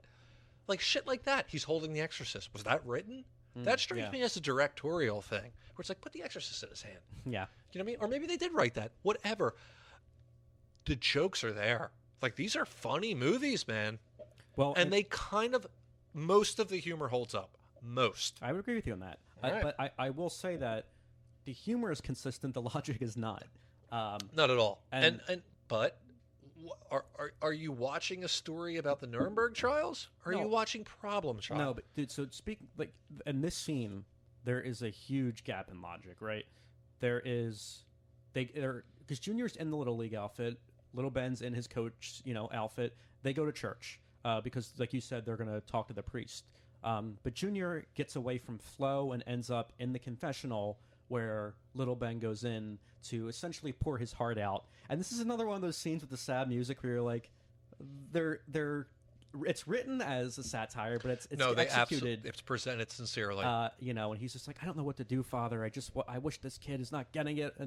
And we then cut to them coming to see Mr. Peabody. Well, he storms out. Then they storm into Peabody's office. You're right. And John Ritter has a bandage on his head, and Junior's in a Boy Scout outfit. So I was baffled by this. So I went and looked through deleted scenes. There's a whole sequence where Junior has a remote control helicopter and is attacking the neighborhood with it, and that's how Little Ben gets the bandage on his head. Really? Yeah, and that's why Junior's dressed, because he's commanding a helicopter. I swear to God, listeners, as much research as I do, and Joe definitely does, it's amazing. You always miss shit. Well, dude, I have anxiety that I'm like, I need to know everything. You can never fucking know everything. It's incredible. But that's dumb on me. I should have watched deleted scenes. It's edited in a way where it's like they're at the church to talk to Peabody, but then their outfits change. It's a very weird way. The way it's shot, because Junior fucks up at the baseball game, right? They take Junior to church, but Peabody's also Catholic in the Catholic church that works with the It's just kind of they cut to that scene, and I'll give them credit for these two low rent films. It picks back up in the second one immediately. There's no explaining, really. It's like, oh, I'm glad we left Cold River. That, yeah. Dude, it really does. No, you can watch these movies back to back, and it's semi seamless. No, and we'll talk about it in the second one. But I even love that Mr. Peabody gets that little bit of exposition where he's on the phone, and he's just like, I left, and now I'm at the school. I couldn't take living there anymore. It's silly, but it does the job. Well, we're talking about Gilbert. I was listening to his podcast, like I said, on the way over here, and they were saying in the third one, it's kind of funny how he's a dentist. And they're like, did Peabody go to dental school? It's not addressed. It's not. By the way, isn't that comedic? The absurdity that now he's a dentist. To me, that's they're laughing about it on the show too. They don't give a fuck. Who cares? Here's why it appeals to me, because again, I grew up with those Three Stooges shorts where the supporting characters always played the supporting actors play a different character in those stories. And when we get on that on Patreon, Joe, what's that? Patreon.com/almostcultclassics. $5 dues, very cheap. Ryan's also on OnlyFans. We'll talk about that later. I don't. That's by appointment only. But Margaret Dumont in the Marx Brothers films, always plays that type of character. That same character, and but it works. She's very good. No, but that's why she was the fifth Marx brother. That's why having Amy Yasbeck in both these, it doesn't. That was such a brilliant move. Yeah, that was really smart. It's not detrimental at all. It enhances if you enjoy the first one, you're like, oh, that's cool that she's also in it. So this is where they find out that Junior has been returned 30 times when they have that thing with Peabody. Did you happen to read, too, about Gilbert's little nomination for this movie? So, back in the day, I thought the Razzie Awards were kind of a funny little thing. Now it's totally, to use a term that's jumped the shark. Yeah. Jump the shark has jumped the shark. Mm-hmm. You can't say it anymore, almost. Yeah. The Razzies aren't funny anymore. It's not fun. It's not funny, whatever. But Gilbert had a double. It was double, right? Double Raz nomination for, obviously, this problem child. And something we have covered before, The Adventures of Ford Fairlane. It was actually a triple. What was the third? Look Who's Talking 2. Oh, my God. We're all 90 for Gilbert. And you got to love someone like Gilbert. He embraces. If you listen to his show, he's like, what a piece of shit. You want to hear a really fun fact? He lost the Golden Raspberry to who? Donald Trump. And what the fuck is Ghost Can't Do It? President Donald Trump. No, not at the time, obviously. What is Ghost Can't Do It? Some Bo Derek movie? And Anthony Quinn. How the fuck does he fit into this world? So I forgot to do this before I left. I really wanted to Google Donald Trump and Ghost Can't Do It. Can we take a little quick... Can we do our classic? Yeah. Can you try to YouTube that? And maybe we'll pop that in there audio-wise. What the fuck was that? You know, I'm glad we went into that. Trump was fine in that, by the way. Having very little knowledge of the movie. No knowledge. So I guess Anthony Quinn plays a ghost that communicates with... That's the impression I got. Does Bo Derek act? Does she know how to act? That was really I've never rough. really seen her in anything. You ever seen 10? I know she's in Tommy Boy. Oh, is that her? Oh, yeah, she's pretty good in Tommy Boy. That was atrocious. Yeah, that was really bad. Trump was fine. She was awful. Well, because he's playing himself in a boardroom. It's not like... Yeah, it's not the same thing he did on The Apprentice. You're right. Directed and written by John Derek, who was Bo Derek's then husband. So that accounts for a lot. But I encourage all of our listeners to go YouTube Donald Trump and Ghost Can't Do It. That was like, odd. That was like an experimental film. That was... Dude, yes. Weird. That seemed avant-garde. Ooh. That was strange. Yeah, so well-deserved Razzie Award, I guess, for... so Mr. Peabody announced, they find out that Junior's been returned 30 times. This is another one of those scenes where, editing-wise, it is a satire. Because they lay over Little Ben's speech about how he's going to love Junior, the Battle Hymn of the Republic starts to play as Little Ben is like, and you know what? This kid just needs some love. And I'm not giving up on him like everyone else. The Battle Hymn of the Republic is playing. Glory, glory, hallelujah. If I'm sure everyone knows that. Again, this movie, if it would have committed to the sad, sappy music again, I would have been like, that's funny. But the fact that they still go and they make another bizarre choice. I have to reiterate this. These two movies are satire for children. It's baby's first satire. And it's a good one. It's a good intro. Dude, I'm telling you, I think these movies, seeing them at the age I did, have made me a satirical person. It would make sense. Would you not say I'm not? No, you are. These movies are definitely unapologetic in their cynicism. I think these pieces of garbage were a huge influence on me. It's really odd. It's fine. You got to be influenced by something. I suppose you did notice that Junior's bedroom gets gradually more destroyed. We're talking about one. Yeah. Yes. Yeah. I thought it was fucked up at the beginning. It was, but it gets he starts to be crayon writing all over the place. Oh, is there? Everything's ruined. Well, there's that scene later when Ritter loses, yeah, Ritter's so good. Yeah, that happens. I'm legit. There's a few people I'm bummed about. Probably three that I can think off the top of my head: Phil Hartman, John Ritter, and top of the list is Patrice O'Neill. For sure. I am really those three. I missed them. They would have been good presences. Absolutely. So when they leave Mr. Peabody's office, the whole thing is John Ritter realizes wait, this kid's been returned 30 times. Yeah. So has that speech. I got to keep this kid. Yeah. Junior thinks they're getting rid of him. Right. So he, idiot little Ben Flo is quick to remind him, you left the keys in the car. Junior's like, no, you're not putting me back. I'm leaving. He's like, no, we're keeping you. And obviously, Junior doesn't believe him, so he drives away. And John Ritter, of course, jumps on the car. Yeah, and a classic, slapsticky scene. Some great stunt driving. Absolutely. Which is, if you want something in the 90s that you can take out of it and enjoy, man, the stunts were good. Oh, were they good in the 90s? I assume they still do them. Yeah, I mean, and I love it. It takes a particular stunt mark when you can't see the driver. It's someone's crouched down. Yeah. But, don't get me wrong, there's perspective with cameras and stuff. But, some of those, when you're going on the incoming traffic, they seem to be turning at the last minute. A lot of respect to the stunt drivers out there. But he crashes the car into Big Ben's store. And I guess the only way, now they're financially ruined. Big Ben's not ruined. Oh, well, no, I'm saying to pay for Ben. Little Ben, yeah. He raids his all the money he had saved to pay for the damage. To pay for the damage in the store. So this is when Little Ben finally cracks. Totally. This is when he's reading The Exorcist. This is when, and coincidentally, this is when the bow tie killer shows up at their house. Somehow he found them. John Ritter is he's near catatonic in this state. So he's tried to, he's almost wants to sneak in. He is brought back, though, from the brink by the magical prune. This is true, but he's going to smother Junior with a pillow. Mm-hmm. And honestly, I want to do this.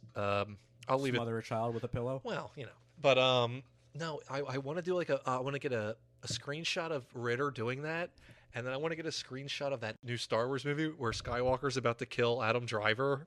And just put It's a great side by side. Honestly, as shitty as that movie was, I like that. I like Luke conflicted. So, yeah, the Bowtie Killer shows up at their house Looking somehow. for JR. Yeah, I guess maybe there's a deleted scene where he went to the orphanage and or I wish he maybe like interrogated Mr. Peabody. Something. Give us something to how he finds their house. I have to say this because, like you said, they blend, so you kind of forget. Does it ever show him actually writing letters? Yeah, to the it killer. Does. They're all in class. Okay, well then he put his address in. You can excuse that. He wasn't adopted yet. He was still writing letters. Yeah, that's a scene, but he was in the orphanage. No, but you can assume when Lil Ben gets him, he's still writing to the Bowtie Killer. I guess. Because he doesn't accept... No, he escapes. He escapes before Junior gets adopted. So your theory is blown out the door. God damn it, I lose again. I'm on a losing streak, Joe. Whatever. This last 20 minutes, it's like the logic starts to slowly crumble even more. That's out the window. Now, Flo hooks up with Uncle Marty, is who he's called. And they say this in the... Gilbert really brings this up on that podcast. You have a children's film. And I think one of them, it's probably Scott Alexander. I couldn't differentiate them on a podcast. It's hard to, yeah. How do you say Larry's last name? Karaszewski. Close enough. Pretty good. Yeah, how is it? Guys, give a pat on the back for Joe Ramone. I'm not going to tell you. Anywho, because I forget. It is Karaszewski, by the way. Karaszewski, perfect. Yeah, they bring it up. It's like you have a children's movie where you have a catatonic John Ritter who wants to smother his child while his wife is fucking a serial killer in the other room. Like, he knows it's happening. And then, again, by the way, we have to real quick. Flo thinks Martin Beck, the Bowtie Killer, is Junior's uncle. Because he introduces himself as Uncle Marty, yes. So there's, and she's already... She wants to dump Junior off. Of course, yeah. So she's, Yeah. But then Uncle Marty kidnaps them both. And I love when little Ben is initially like, yes, your life is much better. It might be his best scene in the movie. Yeah. It's so funny. He's just like... I love when he goes up and he's digging through Junior's shit. One, he throws that thing out the window. It's hilarious. Oh, you're right. Now that I think about it, because the window's all spray painted and shit, like, destroyed. It's totally tanked. But he's going through Junior's drawings. Junior's a very good artist. So he draws, I think it's, does he do Big Ben first? And it's like a shitty dragon. Yeah, he does like Flo and... The Mrs. Healy one's great. It's just a giant face with, or no, it's a face with a giant mouth. And he's like, right on the money, Junior! And like, it's so funny. And then, of course... Sweet, he pulls the one out, and what else do you got? And it's him. And our music Lil starts. Ben. Our instrumental little piano music starts, and then he finds the prune as well in the drawer. It's that Junior did keep it. Yeah, he kept it safe. No, you need that. It meant something to him. That MacGuffin, you do need that. I love the fact that it's like again written as it's a dried prune, and it's a dried prune. Yeah, it's and again it comes back in the end. It has a true purpose. I do like too. John Ritter is so good at delivering cheesy, shitty lines. Yeah. And there's one that really stuck out for me in 2. It's so minor, but it's just a good example of this, and I'll say it later. But he's just like, Granddad got a little senile in the end. He thought it resembled Lincoln. You know what I mean? Oh, was it Roosevelt? Yeah, okay, I knew it was a president. By the way, these two, Scott and Larry, they have a president thing. We'll get into that with Screwed. Yeah, I don't know if you noticed the character names. I haven't, no. But, oh, my God. Go through that with me later. Oh, I will. Little Ben has a change of heart at the sight of the dried prune and goes after the Bowtie Killer. Realizes there is good in Junior. Yeah. Can I say this is the one scene in the movie that, like, I don't know why, like, it just strikes me as, like, I feel really bad for Junior when the Bowtie Killer throws his toys out the window. These are toys. You jerking me around for? This is kiddie stuff. He packed the bag, Junior, and he has like it's a really fake funny. gun and fake dynamite. It's funny. He's like, I got all the gear for us. Yeah. He opens it up. It's like, it's all toys. He's like, what is this, toys? And he throws it out the car window, and it's like you kind of feel bad because Junior had this really high opinion of the Bowtie Killer, and now he's realizing what a piece of shit he is. But so I love how the movie's already peaking in terms of insanity. And then they decide to set the finale in a circus. Yeah. Where Have you ever seen a circus where there's this many things going on? It's like every circus I've been to was at the. Currently, it's the Wells Fargo. Yeah, it was the Ringling Vet. Brothers. It was the Vet or the Spectrum. Yeah, Ringling. But I love when you see circuses in movies. There's a tent. There's a bearded lady and clowns. There's and like a midway sometimes. But I love why did they go to the circus? Just was the meat apparently. Okay, well, it's a set piece, I assume. And when they go to the circus, Little Ben stops off to see Big Ben to tell him off, I guess, or tell him he's going to get his kid back. This is when he's doing the commercial. Oh, right. And he's getting ready to film a commercial, and Big Ben's going up about how he's done with this town and can't wait to get out. And Little Ben flicks on the camera and says, "Say that again." So, by the way, if you could, you don't have to do the whole thing. I will. Lay in the audio here, because him just going like, "I don't care about the American man." Like, it's so funny, man. But I love how it's really his voice and delivery. Instantly switching on a camera automatically just broadcasts it. Oh yeah, it's live to the world. Yeah, that guy's running for mayor of Coal River, by the way. Like it's some fucking, like he's running for Senate. We do that gag that you and I typically love, where you cut to the people watching on TV. How bizarre is that shot where he moons the camera? His butt. It's just like, it's obviously a double, but the way it's double, dude. Because the way it's filmed, it's like right up on his ass. You can't see anything else. That's true. And then all of a sudden, it's just there's an ass. You think it's a double? Yeah, it's 100% a double. Looks like an old man butt, dude. There's no way Jack Warden showed his ass in this movie. You could.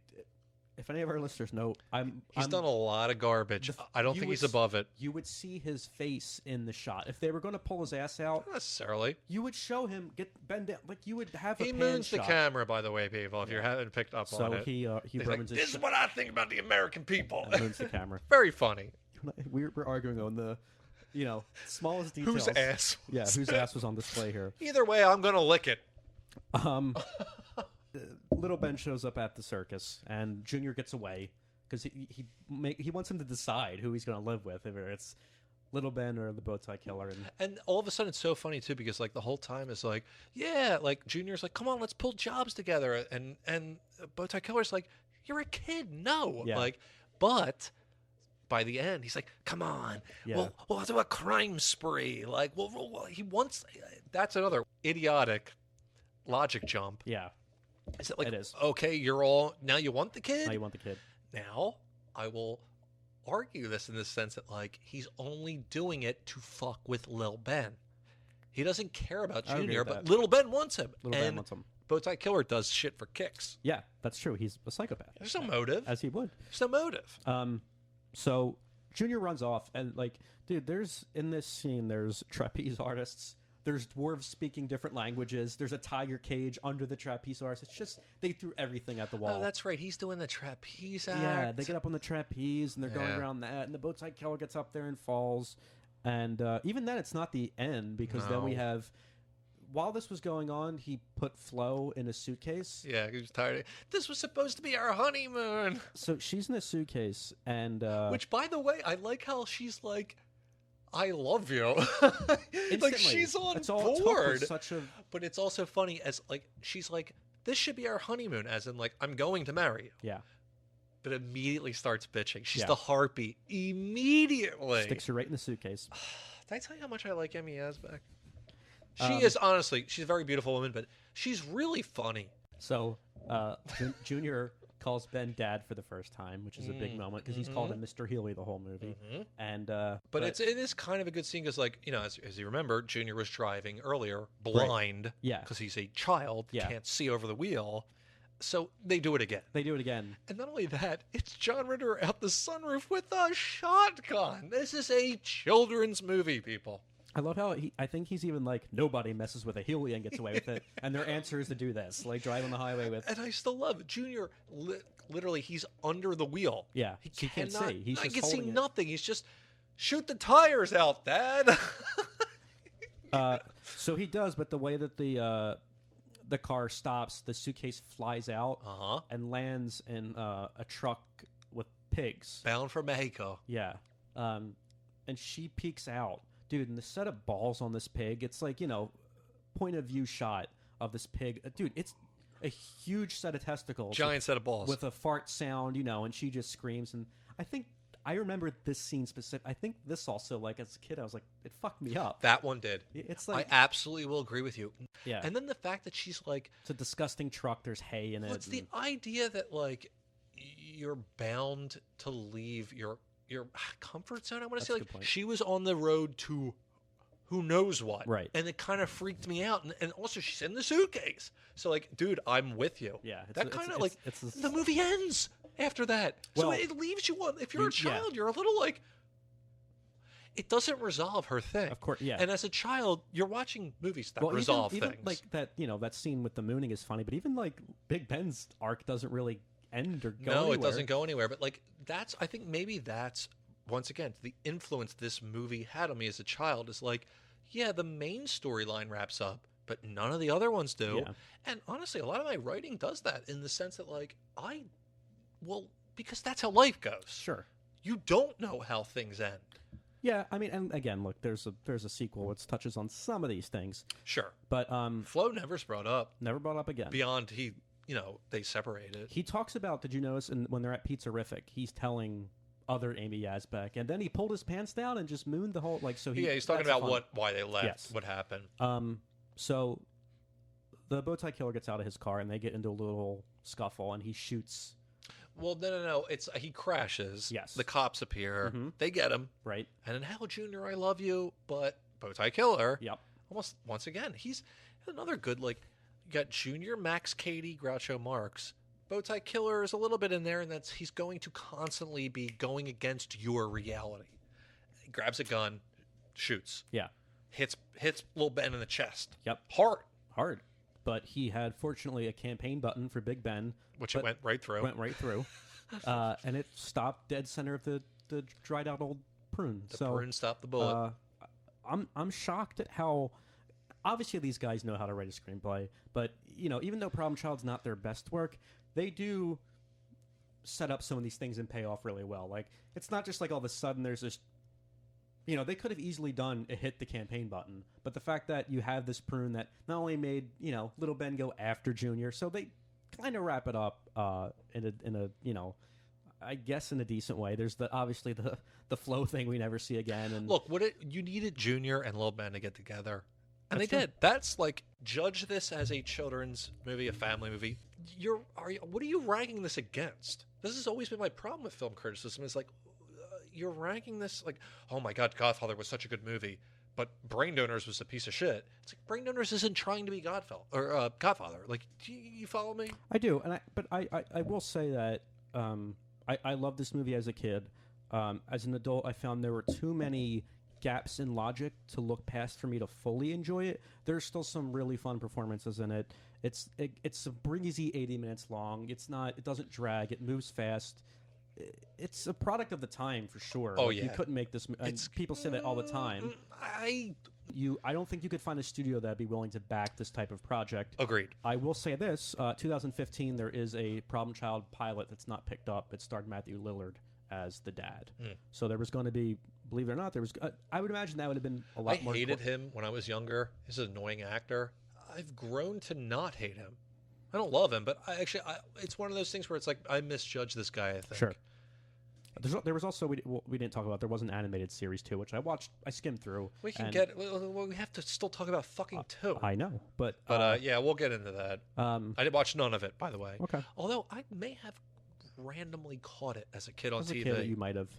But yeah, there are a lot of gaps in logic. I don't think it ruins the film. It's definitely, if you haven't seen this movie, I would watch it because it's so out there. I prefer the second one only because it doubles down on all of that. This summer, Junior's working out the bugs.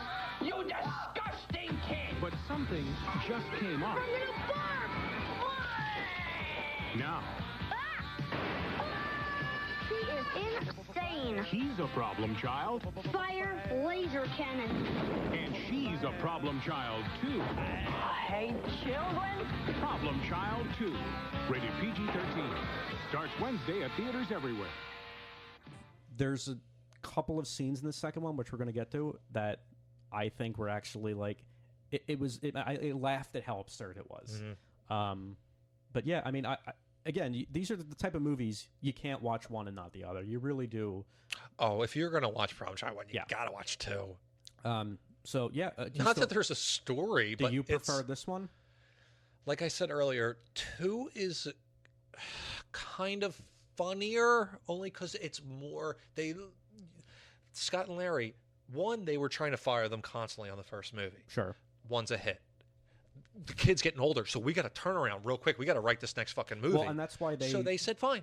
That's why they were hired to write it, though, because they already had a understanding of the characters and the But world. they said this is the why certain people in this industry I really like, and these 2 I respect, because they said fine, we're gonna write once again. This movie came back rated R. Yeah, like so it has that element to it that makes 2 better, but it's not better. 1's a way better movie as a movie. So as a kid, does your memory of these 2 movies exist together? Yes. Okay. 100%. That's the same thing at me. Like, they really do blend. They're not one movie, or they're not 2 movies. Like, for instance, there's a character in 2 named Murph who's kind of like in Junior's classroom. He's a kid that's been held back continuously. I thought he was in both. Like, they really do blend. Yes, and that's what I'm saying. It's a benefit of them, the turnaround, that they had to do it so quick. Yeah. You kept the same writers. You kept Junior and Ritter. Mm-hmm. And it literally, it feels like one movie. And that's why we're doing such a fucking long podcast, because it's kind of one movie. Well, so again, the only difference, obviously, Brian Levant steps into the director's chair. Lorraine Newman is added to the cast, who I think she's fun in, too.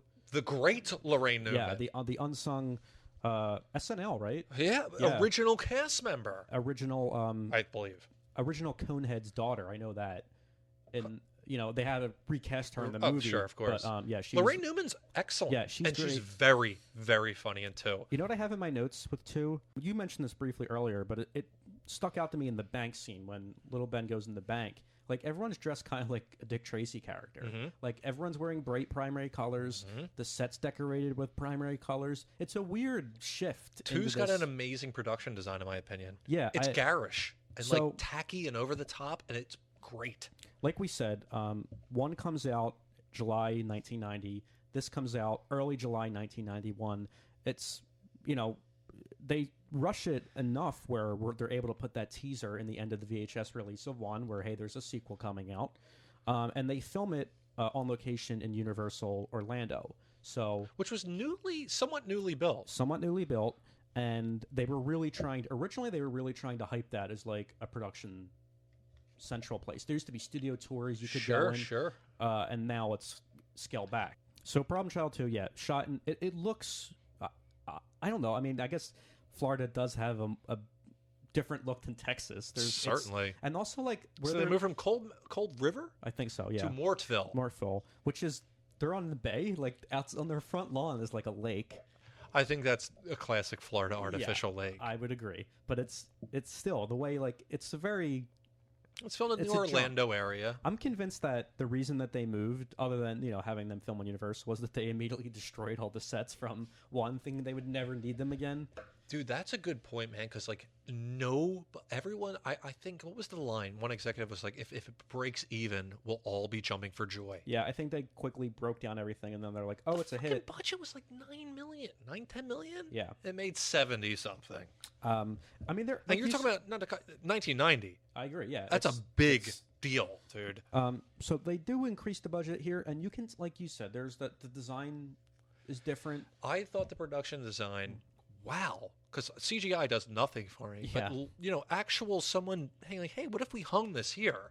Yeah, I was like shocked. I was like, a lot of the scenes, and it's all interior. Yeah, well, also like the gags. Like Junior is far more murderous in this one, and how he treats the adult characters. Oh yeah.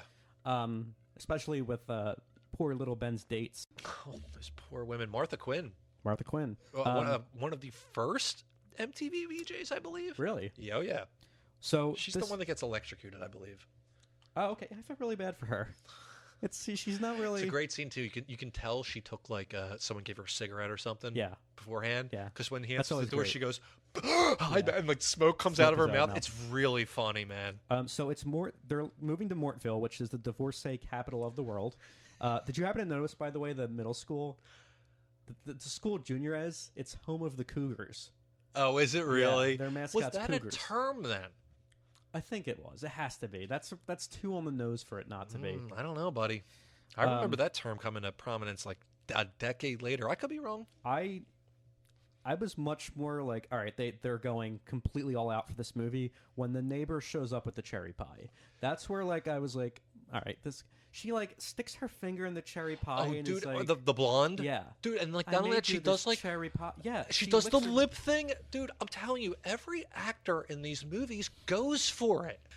Every actor's giving it. Like they're not being like, oh my god, I'm in a piece of shit. Yeah, and like there's a guy. I think it's Charlene Tilton. She's very funny. All the women in this town they're very funny, and they want to pounce on little Ben because he's like the only attractive single man around. Perfect, eligible, yeah, perfect. Because the guy next door, what is it?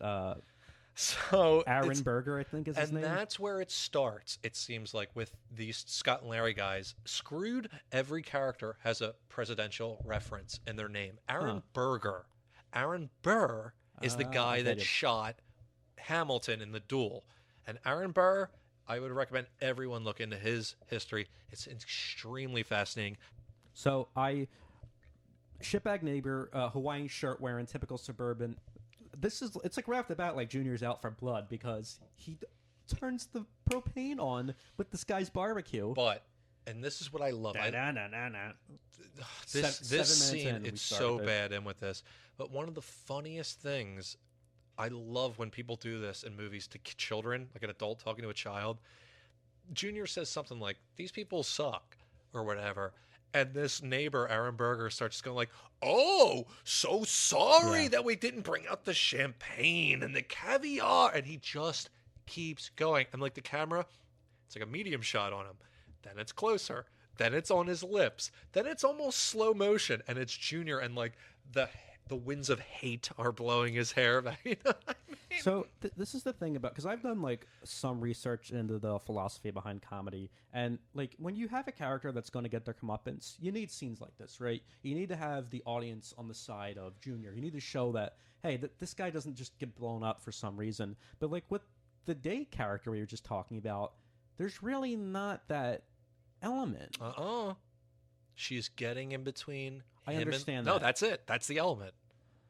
I don't, as an audience. Yeah, did the women deserve it? No, but they were nosing in on his. But doesn't you, as an audience member, doesn't that take out a certain level of enjoyment in like comedic violence like this? No, because it's the same thing I said about the nuns earlier. The nuns did absolutely nothing wrong beyond serving these kids some gross but food. But they're nasty, like they're mean kind They of. weren't in the film. They weren't in the film. But it gets this is it's not a show don't tell thing. It's more of a trust your audience to fill in the mental gaps, in the sense that like there is a history of nuns being really shitty, so you don't need to show them being really shitty. There is a history of very overeager divorcees to land a man, and Junior doesn't want another shitty woman like Flo nosing into their good relationship. But even in the context of the babysitter Rhoda. Rhoda sucked. Yeah, I mean that's what I'm saying. They set up a lot of these characters to where when they get their over the top comedic violence payoff, you're kind of like, oh, that's they're a piece of shit. But there's I don't know with the woman. Dude, I'm giving too much thought into the violence in this movie. They didn't do anything wrong. Okay. Like Rhoda, the babysitter. I'm saying I really like when they do those subtle things to make the audience like, sure, this guy's terrible. This guy, and they do it with this neighbor character. But that's He's why annoying from the that's get. why it's fucked up in these movies. Is that like everyone's a piece of shit because it's Junior's perspective, because they are all pieces of shit. They are. Is the teacher really a piece of shit? What does he do that's so bad? I'll give you that one. That's the only one I'll give you. He was a normal, and they could have easily went that route with it. He could have been a dick, but he's like endearing. But he also suffered the wrath of Trixie and Junior inadvertently. They didn't target him. Okay, you can say that they never targeted him. I'm talking about the feeling as the audience watching. I'm not talking about what the characters feel. Mm-hmm. I'm saying as an audience member, when you have this type of let's talk about look at Home Alone with the wet bandits. Sure, they're awful when they get electrocuted. You don't care. I just thought with the woman, it's like and that's what I'm saying. There's a difference with this movie is it's unrepentant in terms of like they're doubling down on it. They're just I do agree with you. Martha Quinn did not deserve to be electrocuted on the fucking. You're kind of really seeing that Junior's just like he wants. Now he's in love with little Ben. He doesn't want anyone to come between them. I get that. That's what I'm saying. That you can tell the difference between these two movies is that very subtle thing where all of a sudden they're like, let's just make them, and they do the smart thing in that, Jack Warden's in this one a little bit more because he moves in with them. He's broke and so funny. Why are you here, Dad? I just wanted to see my boy. It's like, why are you here, Dad? I'm broke. Yeah, perfect. I wish I could do a better Jack Warden. I'll have to work on it. There's a few great, more Big Ben commercials where he's in the hot tub with the girls. And... Well, that, like the starter kit, which leads to literally, well, I won't say the funniest scene in this movie. It's my favorite aside is Wojtek. What is that? Played by Zach Grenier. Oh, yeah. He's the... And then Ben says it later. Big Ben's selling these starter kits, like business starter kits. And he says it later, and like little Ben's like... He has it in the background. He's like, I'm broke, little Ben. He's like, but why? He's like, I saw you in the commercials. He's like, it was a total scam. We only sold one. Wojtek has it in the background. Dude, that, you have to... If you don't write that... Same thing with the dog food. That comes back. So I have to imagine that's in the script. Yeah. Like Wojtek has Big Ben's thing in the back. Of course. Like I that's so funny. When that Wojtek character, I got to say, Zach Grenier, he's one of those guys you've seen all the time. You don't know his name. He's Ed Norton's boss in Fight Club. Mm-hmm. For my Deadwood fans, my Deadwood boys, if you're with me, and girls, he plays Andy Crane. I want to get something going. Who gets the plague and blah blah blah. He's very good on that show. Yeah, he's one of those great character actors that love him, and he is so much. This is the funniest shit in this movie. It makes the movie worth it. Yeah, he's really good. So Lil Ben goes on a date. He's like, Junior, I'm going on a date with the blonde. Yeah. So he's. By the way, Little Ben is ready to mingle in this movie. He's quite content to leave Junior with babysitters and Big Ben. Oh, I guess we shouldn't skip over the babysitter thing. Well, also, Junior's supposedly starting third grade at a new school. When he gets to the school, our dear friend Mr. Peabody is now the principal of the school, and we get that great. You see his name tag on the desk, and it says Igor Peabody. And Gilbert's a big monster movie fan, so I have a feeling that they asked him what should his first name be. But I don't think it's scripted. He's on the phone, and he's just pouring out all the exposition to how the characters in this movie now are like, yeah, I left behind. I couldn't stand the kids, so now I'm a principal where I can boss the kids around. It's great. And then Junior walks in the room and just smiles at him, and he does that. You've seen the gif of it or whatever. He screams. It's like, what are you doing here? And like you're saying, they're on the same level. Dude, it's the funniest scene because they're talking as two equals almost. You're not here. I'm imagining you. You're a figment of my imagination. Well, if I was a figment of your imagination, could I do this? Because he doesn't want to deal with Junior for longer than he has to, he automatically jumps him to 6th grade, the last year that he has jurisdiction over. You're a genius. You shouldn't be in 3rd grade. Why are you in 3rd grade? You should be in 6th grade. So in 6th grade, by the way, I love these movies where there's a new kid in school and he always comes in the classroom by himself. It's never when does this ever happen this way? Where class is almost already starting. They're everyone's well into their lesson, even though it's the first day of school. Well, no, because it's always set up so they can get that shot where everyone turns their head. Yeah. Everything's so hacked. So James Tolkien, as we said, is the teacher, Mr. Thorne. And then in the class is also this kid that's been held back numerous times.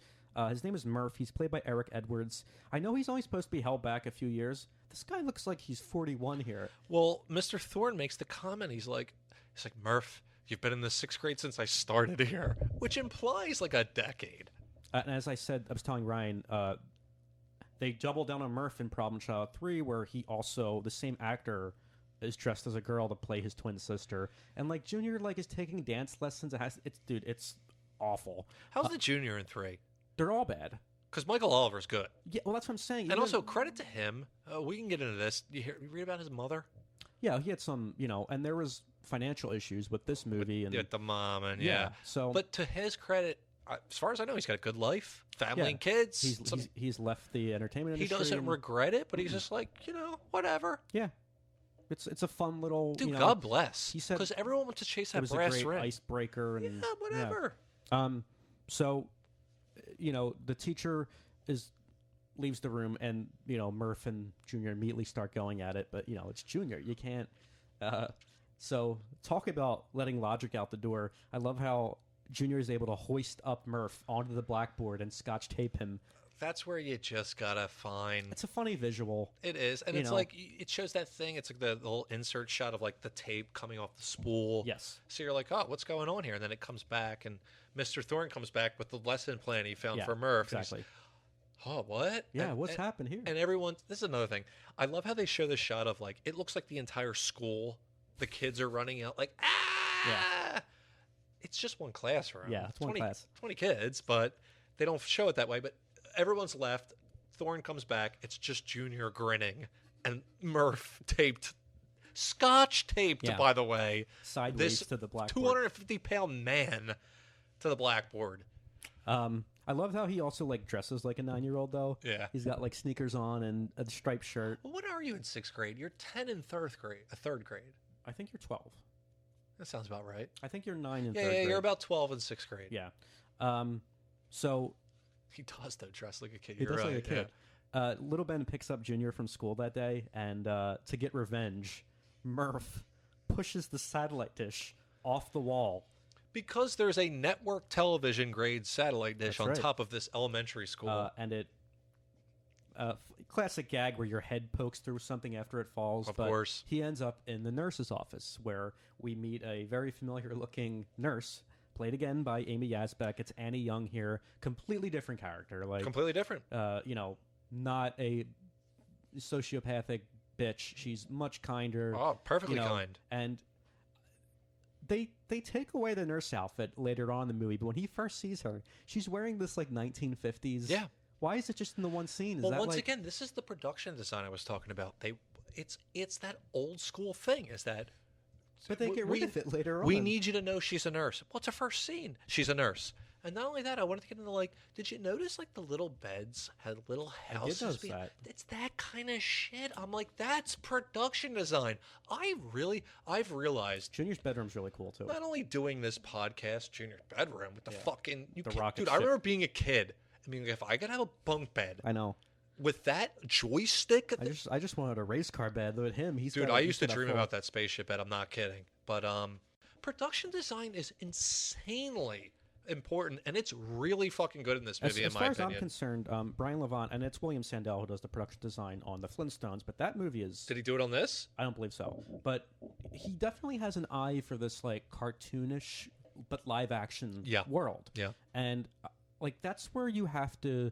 There has to be a marriage of those ideas, because if you're doing that violence, that you have to have almost cartoony, like, design. You have to... It has to be colorful and bright. Dude, it is the finest line to walk. You're not a big anime fan. I'm not. At all. Mm-mm. Have you ever watched any? Not a second. I like it. There's ones I really like. It looks great. No, it's whatever. It doesn't matter. I'm not going to get into an anime thing. I'm not an enormous anime fan, but I like it. One of the considered best anime series of all times is Cowboy Bebop. That Netflix one came out. Yes. Canceled. I don't even think it finished its run. Wow. But it's that fine line of, one, you're literally adapting a cartoon. Right. But we were saying what was the cartoonish aspect of it. And I thought that Flintstones movie, from what I remember, did a pretty good job. That's great. And Halle Berry is gorgeous. She's gorgeous. I love, what's his name is the villain? Kyle MacLachlan. Yeah. He's perfect in that. Then they didn't do Slade. There was a Mr. Slade, was there? Or Slate? He's in it. He is in it. Yeah. Yeah. Dude. A little bald guy. He Maybe we do Flintstones, and then on Patreon we do Viva Rock. That would be great. I would do that. What do you think, listeners? listeners? Next Let us. double feature. You know how to reach us. So Annie, who is the nurse, she has a daughter who's Trixie. And earlier in the film, Junior shot a slingshot. As they're entering the neighborhood. Mortville, she's roller skating with a balloon because she's what, 5? Yeah, she's so young. And I'm gonna once again, she's good, dude. As for a 5, 6, maybe she's 7. Yeah, maybe she's really, her facial expressions and her timing. As a child she's really good. You wonder what the fuck? Where did you go? She's another one. I think she just. Yeah. I'm like, I'm done. That's when a child actor does well in life, when they get out of it young and just do their own thing. But here's an interesting thing. Like, so generally when you would do a sequel, you introduce a love interest. Junior's a child. Yeah. You can't have a love interest, so introduce a rival. What a brilliant For sure. move to give him like a rival. A frenemy. Junior operates outside of our accepted, the physical, agreed universe. upon reality. So does she. Because like everything that's happening, you start to realize like Annie, the nurse, has the same problem Ben does. Yeah. And she doesn't want to get involved in a relationship because her daughter will ruin it. Sounds familiar. Yeah. Problem Child 3, by the way, the subtitle is Junior in Love. And that's... Well, there you go. They ruined, they ruined it. Who wrote that, by the way? It's not Scott and Larry. Greg Beeman directed it. And Greg Beeman also directed... I know that name. Because I was like, well, where in your career were you at when you direct Problem Child 3? I didn't look up 3 at all. Mom and Dad Saved the World, which we talked about earlier. Get the fuck out of here. And a movie I've done on Hats Off, Bushwhacked. So get the fuck out of here. Yeah. By the way, it's funny, you did Bushwhacked and you were talking about competing narratives, we'll say. Sure. You ever see Camp Nowhere? I have. Was that good? I always liked Christopher Lloyd, so I liked it as a kid, but I haven't seen it in a long time. That and Bushwhacked, I remember being hyped as a kid. I'm like, I want to see those. And I remember, like, you force yourself to like things as a kid. Yeah, sure. Because you were so hyped for something. You're like, I love this. I love it. I love it. And I'm like, I just wonder if Camp Nowhere was any good. Might be one to revisit. Who knows? Maybe. Certainly like the premise as a child. So, yeah, it's a great dynamic to have Junior with this girl. Because it is. They bond as the film goes on and kind of help their parents drift towards each other. Not only that, it gives them, he can compete against someone, and they have their little, like, once Junior needs, he's not a demigod. Yeah. Even though he's being treated like one and he's acting like one, someone needs to take him down a peg. Well, and Trixie does it. Not only that, she's younger, she's a woman. She's a girl. But there's a lot going on in the story in that, like you said, Big Ben has moved in with his little Jack Russell Terrier named Nippy, and the bank president, Lawanda, who is a Southern belle, if you would call her that. Yeah. Honestly, I have to stop you. I really, because we got a little sidetracked. I have to get back to this Wojtek thing. It's so funny. So Lil Ben goes on the date with that blonde. Well, she's divorced. Yeah.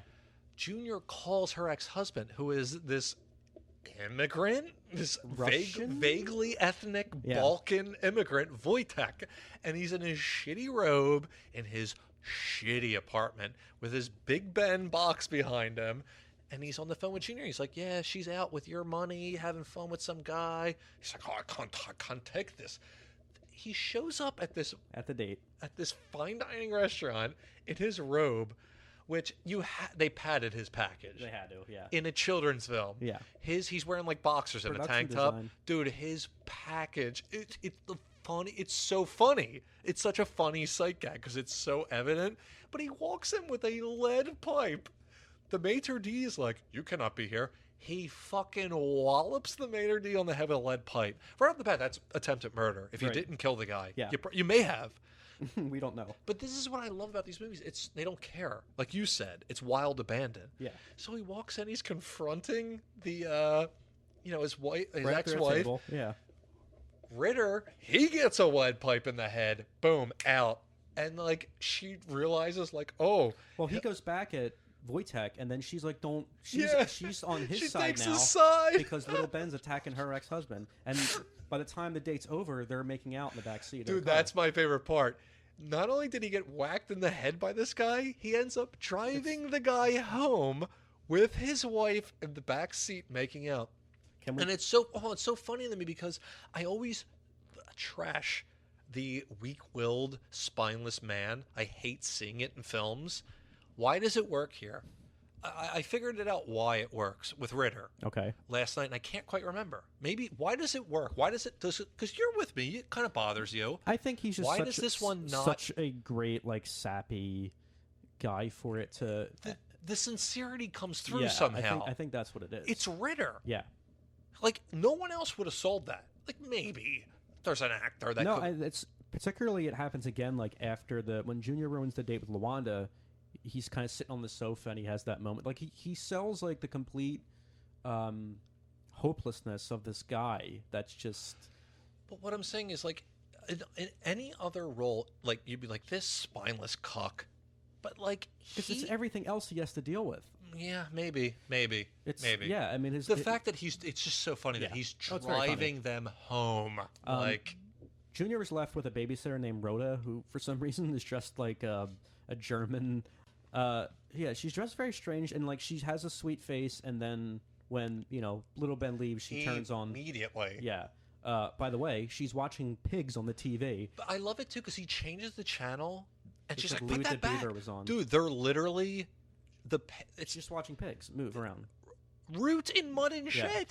Nothing's happening on this. It's just like, once again, another dumb sight gag I find so funny because if you connect the dots, she's enthralled with literally watching pigs do nothing. Yeah, that's funny. And then her boyfriend shows up. Classic biker with a six-pack. Classic, bad boyfriend. And they head to the master bedroom. So when little Ben pulls up in this car with the two in the back seat, Junior is projecting onto the White House them having sex, which... Does the technology even exist for that at this point in time? I highly doubt it. Get their HDMI cable running from the bedroom. But dude, by the way, like I was watching that, like I played it back a couple times. I'm like, I think her top comes off, and like she's trying to hide it, and like you gotta watch. Like, no, it's like it's. I know it's PG-13, but this was ostensibly a movie for children to watch with their family. All the neighborhood guys are gathered around. It's great. Having popcorn with their chairs. So it's a funny visual. Yeah. The logistics are absolutely absurd. Absolutely. But... So in between that date, obviously, we said Big Ben moves into the house because he's on vacation, which is he's actually broke. I'm broke, Little Ben. And also... While at the bank, Little Ben was discovered by LaWanda Dumont, who's played by the great Lorraine Newman. She's fantastic. How great is that gag where all her husbands are just John Ritter? I'll screenshot all those. I'll pop them on Twitter. Just follow me because my account's locked right now because I guess I'm looking for jobs. So, I don't know. But so yeah, they're going to look at your John Ritter screenshots and have second. So he likes Problem Child. We shouldn't hire him. I'm like Scott Larry. Yeah. But yeah, great gag. Yeah.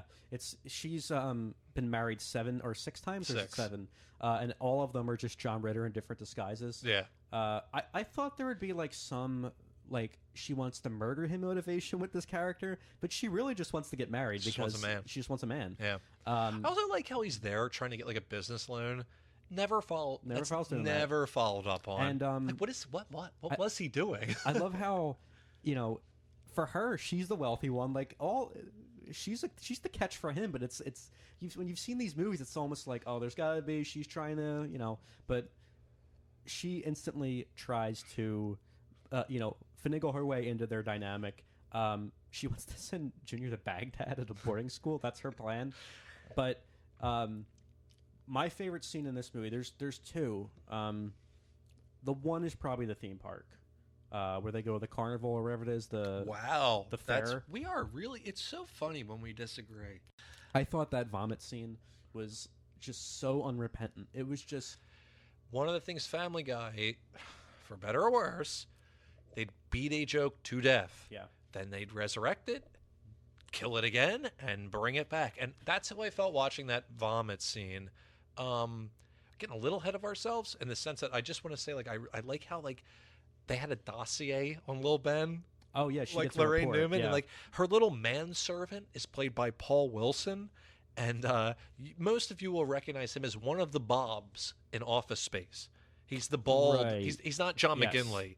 No, he's the other guy. Everyone, if you're listening to this podcast, you should know who John McGinley is. He's the other Bob. You've seen him in tons of shit. He was Larry Sanders' accountant on the Larry Sanders show. Yeah, he's another great character. He's a great character actor. He's kind of like her little. He's very funny in this movie, though. They give him little shots that are very funny. Yeah, he's always like carrying shit for her, and he drives that little car. Remember when they like that? He's playing violin at the wedding. Her car is so weird too. Her car's like a Mustang or something, or a Benz. Yeah, but I mean, like it almost feels like it's too red. Yeah, that's what I mean. It's like everything is very. The artifice in this movie is intentional and it works. But there was something else he was doing. Oh, he's the only guy at like the woman's like gift. Like, it's very. He's very funny in this movie. you wouldn't. I point that out because it's so minor. You would almost forget. Like he does a good job. But my other favorite scene is when Big Ben comes to the twins who live next door and they're selling all of his shit. Oh, that is so. His delivery is so fucking funny. They're selling Nippy for a nickel. He opens up the suit and he doesn't even acknowledge it. There's a monogrammed BB in there, like for Big Ben, like, and the campaign button comes back. Right. And it's just you're selling Nippy. What was it? A nickel? Yeah, they've got his dog in a cage. You're selling him for a nickel, and they're like, "Where'd you get this?" Like, we have wholesalers. Like, Junior sold them all his shit. And the scene when he comes up into the bedroom and dude, he's like takes his belt off. He's like, "Well, no one's teaching you some manners. By God, I will." And he starts snapping. And then Junior takes out nunchucks. It's like, it's hilarious. It's funny as shit because like it's just so ridiculous. Look, one thing I have to say is, Scott and Larry, when they were like, "Look," the studio came and was like, "We need another script." They were like, "Okay." He was like, "We're going to make a Pasolini film for children." Or like a John Waters film for children. Now, you know John Waters. You know Pasolini at all? Piero Pasolini? I do not. Italian filmmaker.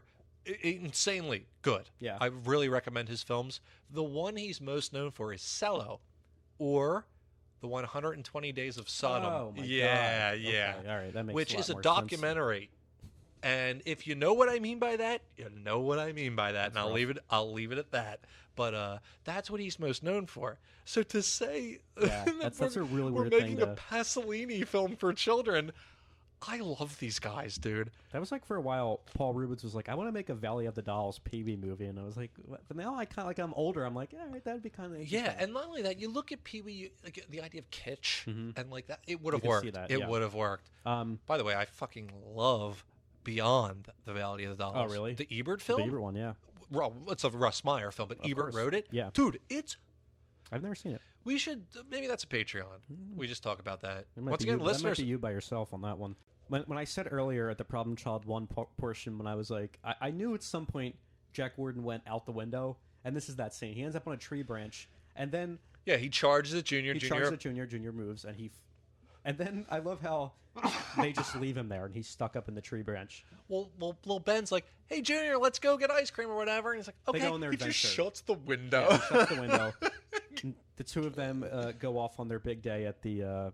He says that I have a day planned just for us. It's like Junior has that line later. He's like, "Wow, the water park ball game, and now a carnival." That's great. Great exposition. But it is funny because as they leave, this convoy led by, like I said, Lawanda's manservant. He's driving a 3-wheeled. Yeah, what is that? Dude, I think that was Urkel's car. You're a little younger than me. You ever watch Family Matters? I didn't. Urkel had a car like that. I'm pretty sure it was a 3-wheeled car. The door was the front of the car. They might have had that hanging around the back lot, and we're like, "Hey, let's paint it. Yeah. Paint it red." Honestly, you might be right, dude. Like I think there's a lot of repurposed. I believe. I think that's Urkel's fucking car. Anywho, they all come up because she's ready to like. I'm gonna.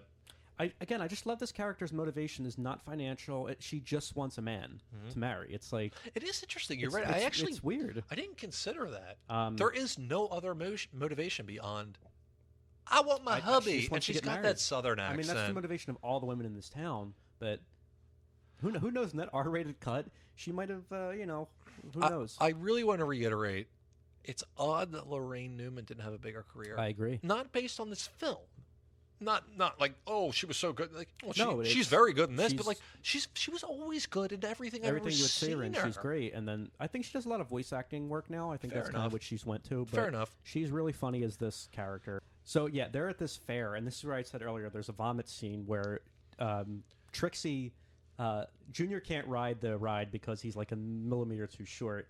And how great is that Carney too? Well, I just love too how like the entire class is at their carnival. Yeah, like, right, of course. Murph is there, and but yeah, Trixie easily gets on the ride and then lifts up her skirt, and she's got like platform shoes on, 2-foot platform shoes. I I also love how Murph. He gets up there. He's like, "Oh, little baby can't ride the ride," and then he kicks the head off the thing. Yeah. And the Carney's like, it's the idea of in a comedy, consequences should be optional.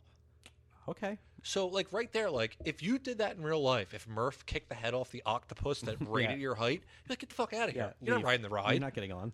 But that's the thing. You have to suspend a bit of disbelief when it comes to comedy. Yes. Otherwise, there's not going to be That's comedy. why having this cartoony world and set design helps. Yes, agreed. Can I tell you my Carney story? Please. So, when we grew up, like, the fair would come to town. It was usually... We had some good ones around where we lived. Well, there was usually just, like, a terrible company out of Jersey with these old, rickety, beaten-down hunks of shit. They were good enough for a kid, I guess. But the ride that they're on, which I guess is like the Scrambler, it's kind of like it moves you around, I got off it and had to throw up. So I was, like, leaning... Really? I was leaning away, and I was dry heaving. This was, like, a couple weeks ago, or...? I had to be probably, like, wouldn't doubt it. 12 years old. Okay. I was old enough to be there by myself with friends. So I'm You actually got... See, I have to say this. I didn't get sick. Well, hold on a second. I don't get motion sickness, I don't get car sick, and I don't get seasick. So when people do, I'm like, it's so bizarre to me. Anything that, like, circles, I get anyway. So I couldn't throw up. No, I totally get it. But I was dry heaving. And all of a sudden I heard it. And I looked over. It's and Murph. this carny was pointing. I go, that kid's about to throw up. Come look at this. Dude, he was he had like no teeth, like white trash, with like, dude, it was like horrifying. He was just standing there. It's always like in the movie when something goes wrong and there's a guy like it was like that. Are you serious? Yeah, and it was so weird that like. Did you puke? No. Oh, I was just dry heaving. Dry heaving's more embarrassing. But it was enough for him to. Do you agree? Oh yeah. It's so much more embarrassing. Yeah, because you just want to get sick and get it over with. Yeah, not good. But in this movie, so the Retaliate Jr., I love how the tech is so easy to work. He can just go down there and figure out a way to turn the speed up. Just puts the lever up. Everyone on this ride starts throwing up, but like, it's that I guess it's like you have like you put something next to someone's mouth, so when they open their mouth and the vomit shoots out, it looks like they're There was some movie projectile. we talked about recently that did it really well. I want to say Wrong Guy, but I don't quite remember. Dude, I've done this with blood. It's a hose that's run up the body and someone's pumping it. Yeah. To the movie's credit, dude, I'm sorry. I won't say it looks real because it doesn't need to. And I don't think it's the same color, and it's not meant to look real. Yeah, it's all oatmeal. Yeah, that looks like. But oatmeal. it starts where Trixie throws up, and it hits Murph, and like it's a chain reaction. And I love when Murph starts to throw up, dude. It's like foam. It looks like a snake. It's like crawling out of his mouth. Oh yeah. And then it's interestingly. Yeah. The fact that it goes on so long, not only that, it becomes interesting. The people around start throwing up on each other. Like the people that aren't even on the ride because they're getting hit with puke. It's a lot of puke. And I love how little Ben knows instantly who's to blame for this. Oh, yeah. I also like to, anytime someone slips in blood or puke, and some stuntman takes a hard fall, like a hard fall. I also have to say, I'm not a big fan of gross out humor. I don't know about you. Well, how do you feel then about Junior pissing in the lemonade? Funny only because the neighbor drinks it. Yeah. The payoff is good. But, no, generally, I have to be honest with you. I'm a lowbrow guy when it comes to humor.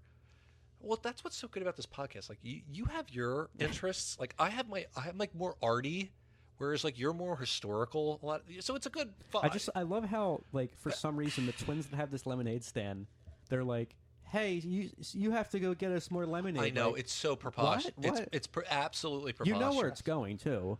It's one of the worst setups. It's a very lame setup, but it doesn't matter. No, it doesn't. But not only that, like he comes back from pissing in the thing, and like you can hear ice jostling. There's no ice. There's no. No, it's fucking hot piss, man. Yeah. But not only that, they filmed it. There's no ice in there. Because you rarely on film sets use actual ice for continuity. It melts. You're right. Yeah.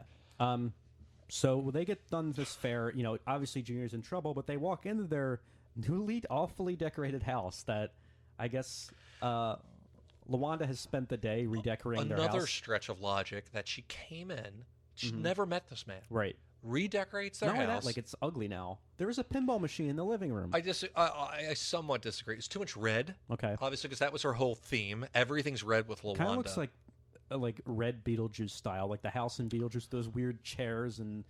Yeah, but you're right. But modern. Yeah, you're right. But then Junior's room, the clowns are back. Why are the women in this world think that kids like clowns?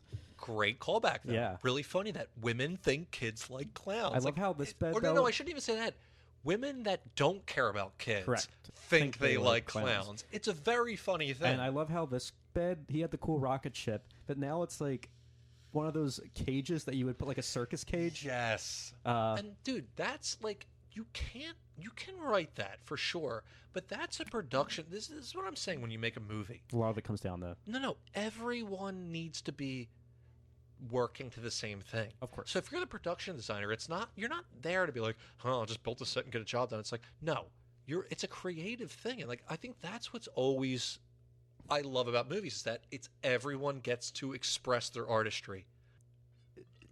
They walk in and Big Ben's like, this here is LaWanda, and she's here she wants to meet you, and he's all happy, and Junior for some reason has a cockroach motel in his bedroom. Another great this is the other thing, I almost give it, this is why the movie sets up a universe where it's possible, in the sense that you would believe that Junior had think about it this, did little Ben buy Junior a giant roach motel? No. What he did probably was buy him a little house, big dollhouse or something. Junior somehow gets his own money, which we've established throughout the film. I'm not going to, we didn't on the podcast, but like he somehow has money. He pickpockets. He probably maybe he bought that fucking thing himself. You know what I mean? Like the whole thing is like, Junior's not a child or an adult. He's a hurricane. He's an entity. He's an entity. Like, it's not like he can. So when like the Roach Motel appears all of a sudden with literally 14 different varieties of cockroach. That's great. He's got the Madagascar hissing. He's got the German. He's got the Mexican. Like, they're all there. I love how they're conveniently hidden up until the food is served too, and they're not moving. But when the food starts to be, and it's so stupid. Like when Jack Warden's trying to get the tomato and the tomato flops, it's absolutely stupid because that's not what would happen. Little Ben is flailing on his back on the table. It's still funny somehow because it doesn't matter.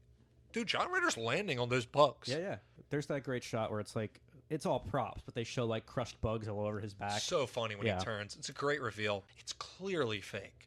Yeah, but you have to have that detachment from reality to make the comedy work. Right. And speaking of Junior's inventiveness, there's that great gag at like the science fair where the callback to the bow tie killer where he's... Not only that, too. It's like, well, hey, nothing crazy. Here's my desk. Yeah. It's not drawn on. It's carved in. Like etched in. And then let's see our science project. It's a little mini electric chair. But it's how does electricity work? But it's a guy in the chair. He's got his little ciggy in his mouth, too. And he's like, I didn't do it, or whatever he's yelling. So at this sequence, we didn't touch on there, Junior and Trixie have kind of like a war going on throughout the movie. And at one of the scenes is he's like following her in the school and they end up in the bathroom. And I love like, I think Junior even says like, the bitch must die. And to hear like a kid like deliver what that she line, does is, Whoa, yeah. It's a little startling. It's like him saying the clowns are retarded in the first movie. It's like, like, whoa, that's... Well, it's funny, too, because like, she runs into the girl's bathroom. Right. And if you're a little boy, you're like, damn it. But he goes in. And immediately he's punching his fist. The bitch must die. And it's like, he's pauses on must die. So it's like, you almost think he's just going like, this bitch. No, yeah. And then he goes, must die. I'm like, it is a little out of place. Like, it's odd. But she has dynamite on her? No. It's an M80. What is the difference? Dynamite. No, I know dynamite's more severe, but how big of an explosion? An M80 is a firecracker. Okay. I'll say this. It wouldn't cause the type of explosion it does. If he was... let me put it this way. Sometimes you can light a fuse, and the way they will stay lit underwater. Okay. This one would not. Okay. M80, you never lit off an M80? I have never. I highly... Not only that, the M80 is presented to... It's a fucking stick of dynamite in the movie, almost. Like, well, so they fight over it, then it goes down the toilet, and they flush it. And we talked about earlier about Mr. Thorne ending up in a diaper/bandage. And funny enough, this is a really well cut together sequence, I thought. Because he's running down the hallway. And... Not only that, I think I really have an affinity for this Iggy Pop song. They bring it back for this movie, and I think it's here. Okay. I'm a real wild one, and I'm trying to have fun. Yeah, I think it's like the second it flushes, it kicks back on. And then... tight pacing. So, not only that, they're like, we got to get out of here. They flush it, they run out. I think it cuts to all of a sudden Thorne's got to poop. Yeah. So he's running through the halls like as you do when you have to poop. Holding his tummy. And, you know, it's a good cross cut. It's going through the pipes and it's him running. You know what else I also like? I said this already, the artifice of this movie. But when he runs into the bathroom, another teacher's in there. And he's dressed in that classic nerdy, like how you'd think a teacher would look in a movie, not in reality. No, of course not. This movie is a movie. It's a movie reality. Do you know what I mean? So he pushes him out of the way and gets on the toilet and like, sweet relief. And the second he's about to, you know, pinch a loaf, there's a great delay in that shot too. The toilet explodes, it shoots him off. The water comes back down. And then he comes back down.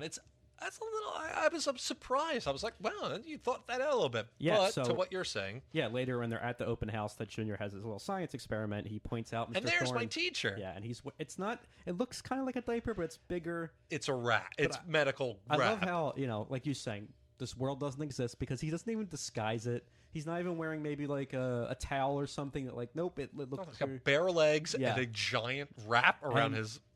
This whole sequence, I said earlier, I confused Problem Child with Back to the Future. I always thought somehow in Back to the Future that character wore a diaper. And I just couldn't. This guy played a teacher, and he ended up in a diaper or something, and there was a toilet that exploded. So there's another point, too, where this is really bizarre, but it pays off when Junior puts Nippy in a trance. Why was he doing that? I kind of forgot. He just wants to be, you know... he wants to fuck with Big Ben. This is one of the funniest things in the movie to me. The dog in the trance. It's the fact that the way they use the stuffed dog. It's so fucking funny. Not only that, there's so he has like the most surreal sequence in the film. He hypnotizes him with a necklace, and I love the transition from actual Nippy to hypnotized Nippy. That's what I'm saying. Couldn't the props department maybe like? It's so funny. It looks like a stuffed animal. Yeah, that's what I'm. Yes, but it's he's basically, you will be under my control. Yeah. And then when I clap, you're under my control, and he claps. He's just frozen. He's just frozen. And then you hear all of a sudden, you hear Jack Warden, Nippy, where are you? Yeah. Well, there's a great later. Just throws him in the bush. He throws him in the bush, and then later. There's a great scene where like Junior has an inner monologue and then Little Ben has an inner monologue and then it cuts to Big Ben walking out on the porch going, "Oh God, please let him marry that rich broad, because I really need the money. I gotta get out of this house. My son's a loser, my dog has vanished, and that punk Junior's the devil come to life." And then he spots him. And he's in the bushes looking at him. Like, Nippy, you came back. I knew you'd come At back. least I got Nippy. And he goes to pet him, and the dog just falls over. Dude, and not only that, he goes to pet him, but he like hits the dog into the ground almost. Yeah. And it's just his delivery is like, Nippy, what the hell is wrong with that? Like, it's so funny. His inner monologue, though, where it's like, my son's a loser. Yeah. But, like, in the way that Jack Warden, because he's not, it's a voiceover, but he's like, got a little glass of scotch. Yeah. And he's, he's doing the facial reactions like he's actually thinking this. And it's just so surreal because you have, Little Ben's inner monologue is like, I wish I could provide for Junior. And I just want to be a good son as Junior. So then you get to him like, my son's a loser. This kid's the devil. And they never, that's what I love about these movies, is they don't back off the shitty. Like, it's never like, well, they're shitty, but it's like, no, they're shitty. So this is where, like, the movie's already going off the rails. Oh, yeah. It hits a certain speed here where it just starts, and what's her name? We skipped over one part. Go ahead. It's that teacher or parent-teacher night, Oh, right. So there's a puppet show they're putting on. So everyone sits down for the puppet show, and it's a little Uncle Sam, a little bald eagle. They come out like, hello, everyone, blah, blah, blah. And then all of a sudden, and then, they fall under the thing. Dude, do you know who's doing the voice of those puppets? Mm-mm. And, I'm listening to it. I'm like, wow, that sounds really familiar. And I looked it up before I came over here. It's June Foray. Oh. It's the voice of Grandma. fucking Rocky the Flying Squirrel. Yeah. Grandma? I thought she was Granny in the Looney Tunes. Oh, you're probably, maybe. I wouldn't doubt. Yeah, Tweety Bird, Granny. Prolific voice actor, June Foray, legend. Yeah. But I just know her as, She's great. She has an iconic Oh, like she can make that dude, voice sound. That's what I'm saying. Immediately, I'm like, wait a second. Oh, I I know didn't pick up these on that. fucking voices. It's her. That was probably a Bryant Levant thing because he was really big on. I mean, that's why he got the Flintstones. He's really big into the Flintstones and. Dude, she's a legend. Yeah. If you wanted to, like, hey, I'd like to get. It's For like sure. her. Like, who's the other one? Mel Blanc. Yeah. Like, you know what I mean? Like, it's June Foray, Mel Blanc. Those are the people. He put Jonathan Winters in a lot of those movies too. He liked working. Do you with like Jonathan. him? Jonathan Winters? I love yeah, him. I love him. By the way, someone suggested Rat Race. We should do Rat Race and then on And then do it Patreon. to- It's Do a Mad World's not a great movie. No, that's what's It's dude. like- Not only that, I was listening to this podcast with Scott and Larry and Gilbert, and they were talking about that, and they were like, "I think the movie's hilarious. I love it," but they're totally right. Oh, And yeah, it it's- does not work as a film. It's really long and it's just pacing It's wise. like 4 fucking hours. It's the, but not only, dude. Phil Silvers, it's Caesar. Oh, the cast is- you Jonathan can't- Winters.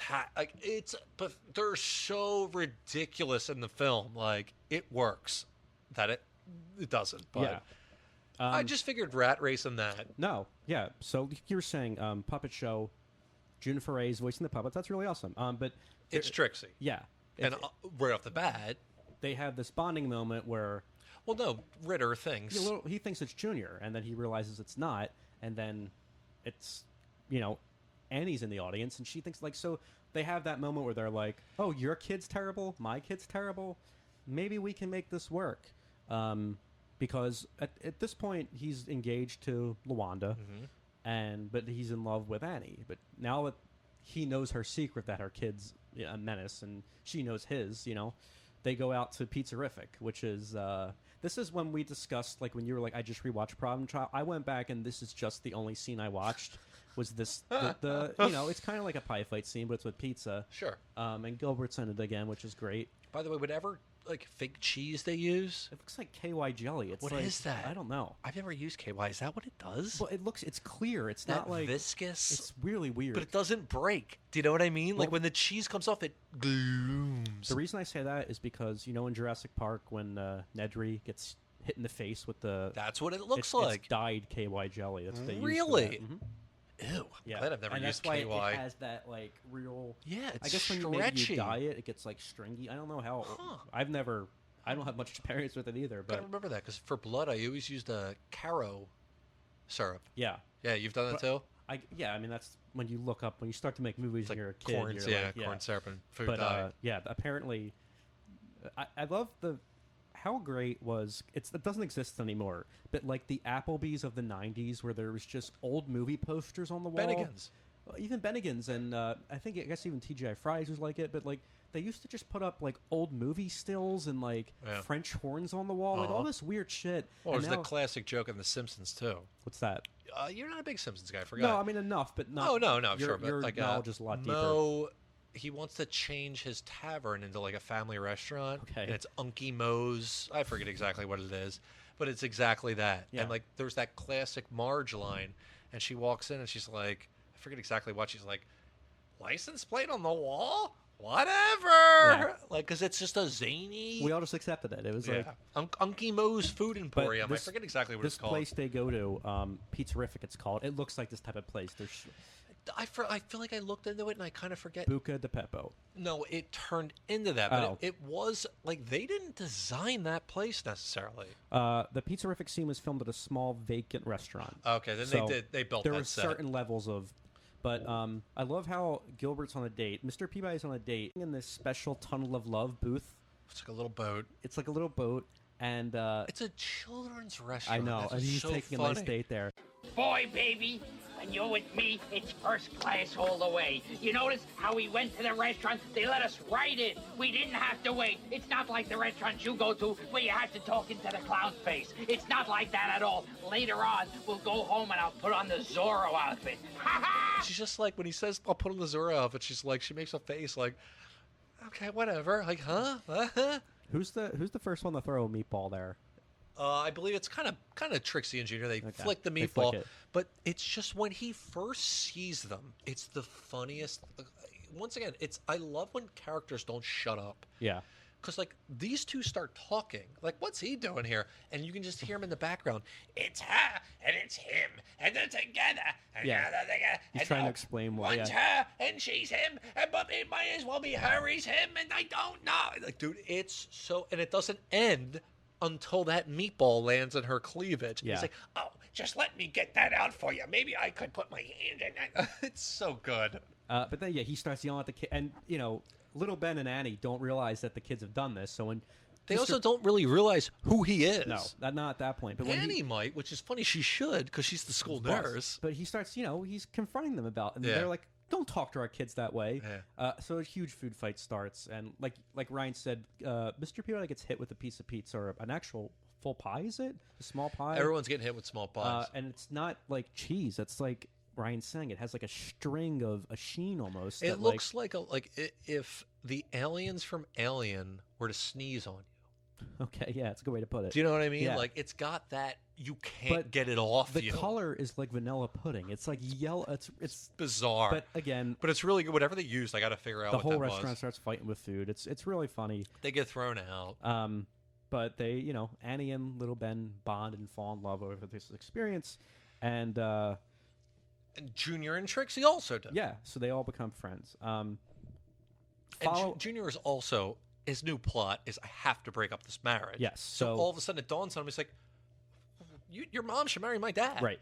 And I think Junior kicks off this plan when the chow down salesmen show up at the house.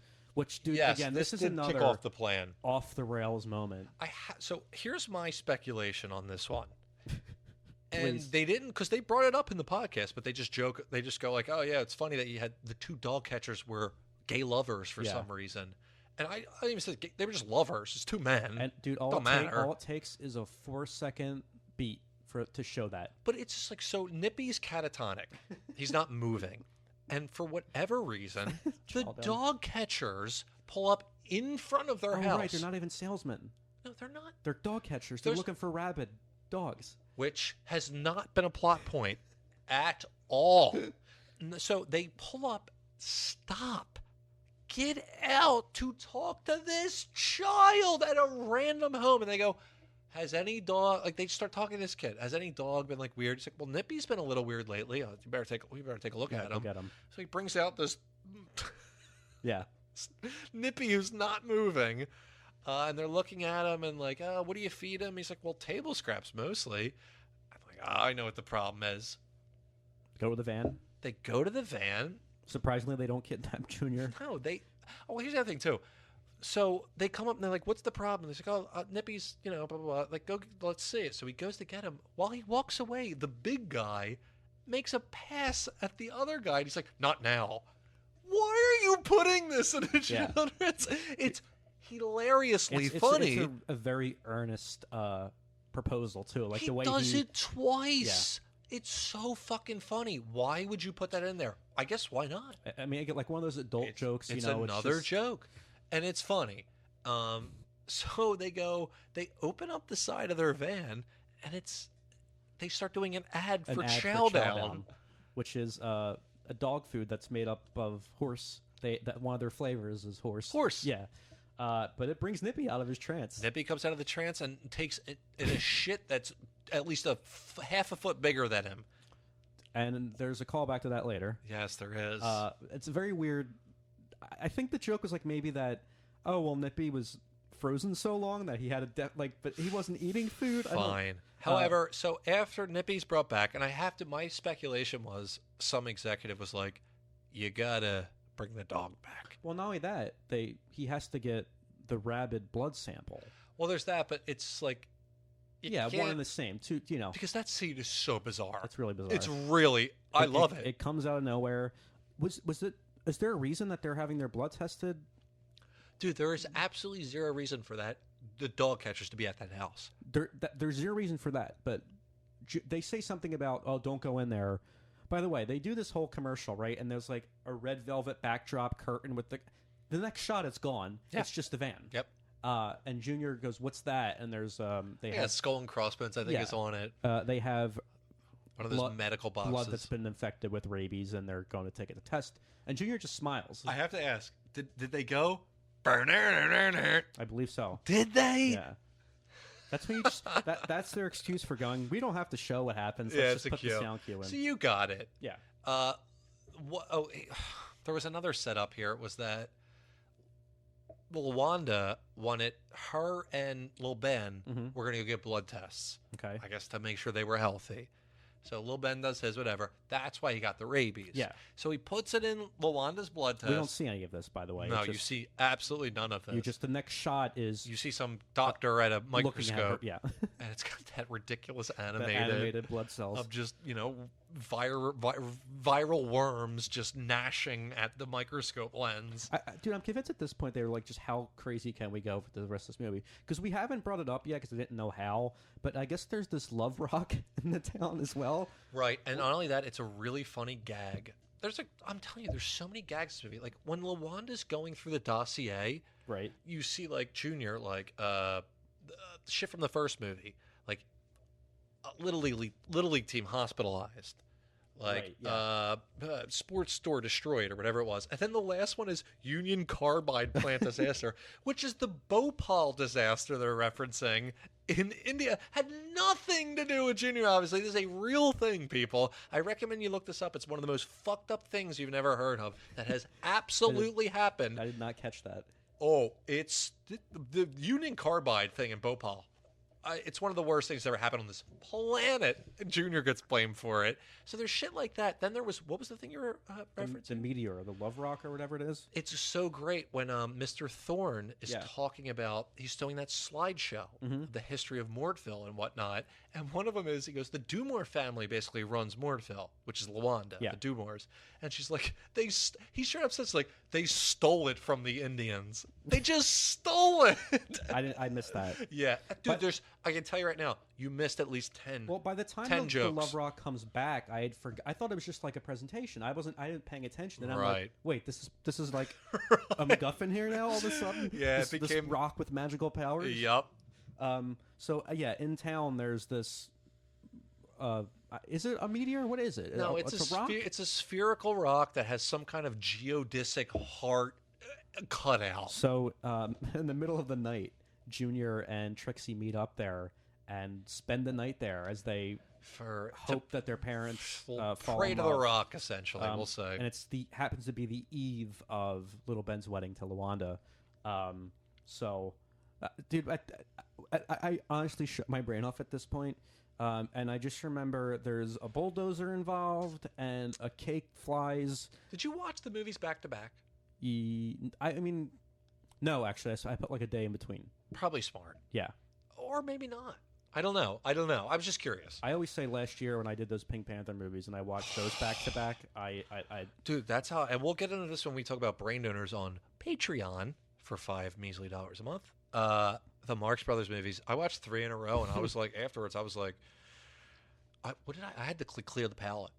I forget what I watched afterwards. I was like, I gotta watch something else. Like, here, I got watch the Three Stooges where it's just slapping. It's not. Dude, that's the other thing too, man. Like, I don't even. We'll get into it on Patreon. I'm gonna tease you guys, but like, whatever. Anywho, So yeah, go through the ending a little bit because I'm kind of. The wedding is going. Here's the other thing too. This is another. We skipped over a brilliantly absurd scene that should not be in this film. I'm so glad it is, and it's so funny. Oh, the nose. Yes. Yeah, we did forget about that. So he does the rabies thing, and it works. Like, they think she has rabies because there's the whole bachelorette party thing where, like, they think they're strippers, but she's really foaming at the mouth because she bit a cupcake. Oh God, whatever. Dude, I blacked that out in my mind. Yeah. We're gonna just So. So then she's in the hospital freaking out. I have rabies, blah, blah, blah, blah, blah. Junior overhears a conversation across the hall. Yeah. And this guy is in a hospital bed. The wife's going, I don't want you to do this. You shouldn't do this. She's like, no, I'm going to be somebody. After tonight, I'm going to be the man with the biggest nose in the world. And so he's getting a plastic surgery procedure to get the biggest nose in the world. Junior very casually switches the things. Which is all it takes. Oh, that's all it takes. In a hospital, you just switch the files. It's just a man we're doing? No, it's a woman. I'll just do that. So Lawanda wakes up. I'm untied. Fantastic. Well, what's wrong with my face? And she goes to the mirror, and she's got this ridiculously long nose. And Junior thinks, boom, that's going to, no one can marry that. Nope. What did she say? I forget. You'd be amazed what what money can buy. Like $50,000 of emergency plastic surgery can do. She looks perfectly fine. Yeah. So there's no payoff. Because he trips her at the wedding. Yes. Because so her veil comes off. Yes. So Lil Ben can see her. So yeah, at the wedding, there's a Trixie gets behind a bulldozer and drops the love rock. She had picked up the love rock with a bulldozer to bring it to the wedding because she didn't know that Junior's plans were failing, but they have all failed at this point. What was that supposed to accomplish? The love rock, was it going to heal the... I think she was just fucking the wedding up. Well, you remember, too, she's younger than worked, Junior. Because what it does is it causes... LaWanda to basically be like, I hate children. I'd wipe them off the face of the earth if I could. And Big Ben's like, hey. But Little Ben's like, wait, what? Yeah. Like... The liar revealed. The trope I love. Trixie drops the rock. It's rolling down the aisle perfectly. Like it was fucking Raiders of the Lost Ark. It crushes her into the ground. You can see the shadows. It couldn't be that heavy if Paul Wilson and Jack Warden are able to push it off of her. That's fair.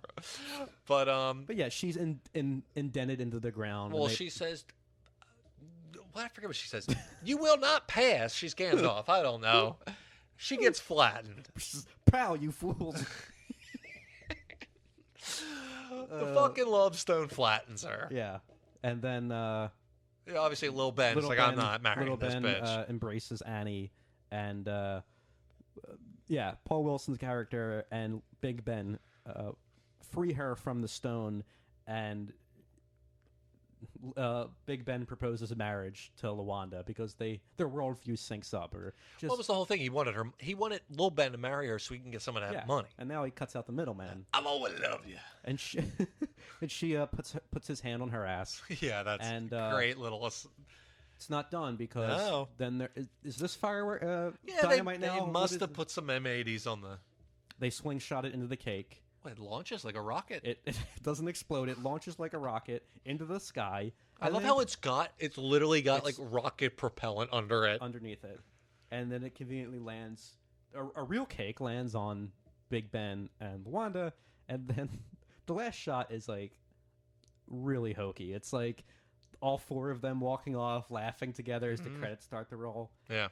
And that's the end. That's another brisk... Actually, this one's longer, 91 minutes. And, dude, this shit with the love rock, I like this one. I think Jack Warden gets more to do, and he's... Thank God. Yeah. So funny. And, Lorraine Newman's great, but, man, you can tell... It's not just because we just did these back-to-back. This one is a little ridiculous in terms of how it's structured. I was surprised, because I always thought, like, before we did this, I was like, I always think of questions to pose to you, and I would say, which one do you like better? And I have to ask that to myself, and I was like, 2. I think 2's funnier. And I'm watching the two of them, I'm like, oh, 1's better. It's a better movie. Yes. 2's funnier. That's not saying much. No. But, but these are... I don't know about you. I'm recommending these. Because they're so... I don't want to say singular, because I think they were ripped off a little bit. But, like, man, the fact that everyone hated it critically. Yeah. Reviled both of them. Dude, reviled. The studio hated it. Yeah. Made them a ton of money. It's like if the hand was forced, you got to make another, right? I guess, because you're a studio hack. Sure. Which wouldn't be my first thought, but I'd be like, let's hire those writers again. That's what I would do, but... It doesn't do nearly as well as the first one. Oh, the second one? No, but it also opened against T2. Yeah, T2, The Naked Just Gun. Terminator 2, by the way. City Slickers, The Naked Gun 2, Robin Hood, Prince of Thieves. So it really doesn't, it comes out... I never saw that Robin Hood, but City Slickers was a hit. City Slickers was a hit, yeah. I mean, it opened 5. City Slickers is good. Yeah.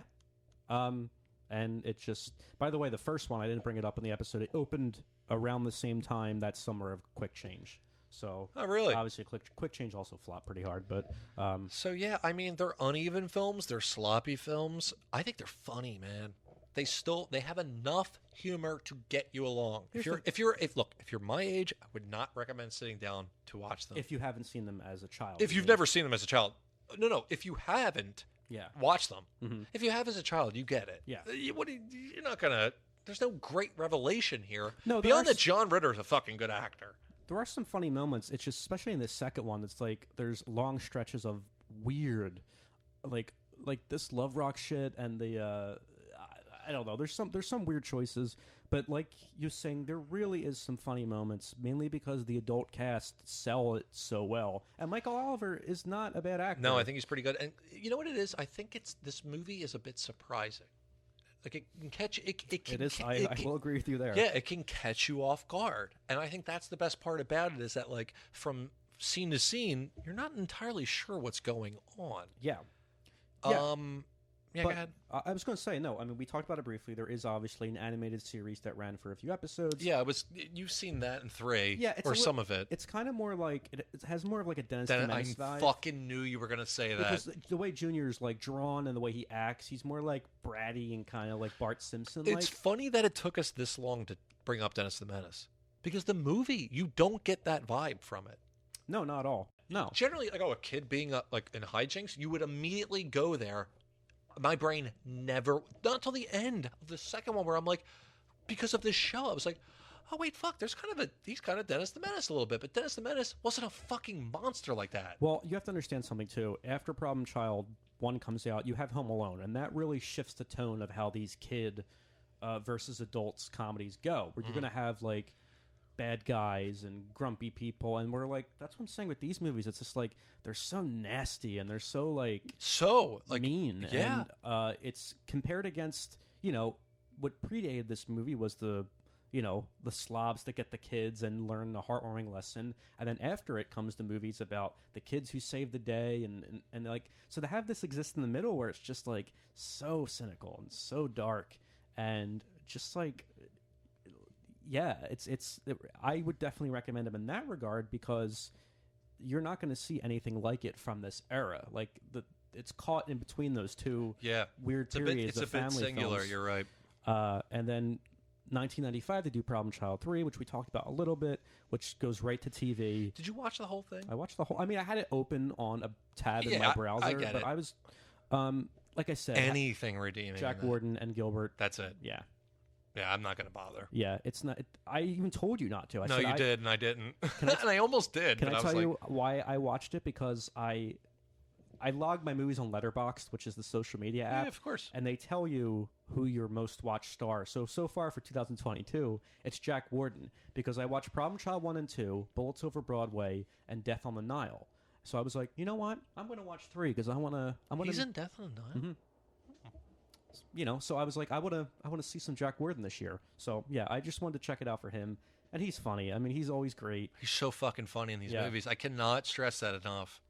And I wouldn't be surprised. I mean, like I said, there was a failed reboot in 2015. A pilot doesn't get picked up. I wouldn't be surprised if they, do something with this again. The fucking vultures that are out right now. Yeah, I'm surprised. It's a little shocking. However, they couldn't do it right now. It wouldn't be funny. It would not be funny. Yeah. Just based on how things are right now. Sure. Maybe there's a way to do it. Whatever. Well, this movie does have, almost cult classic.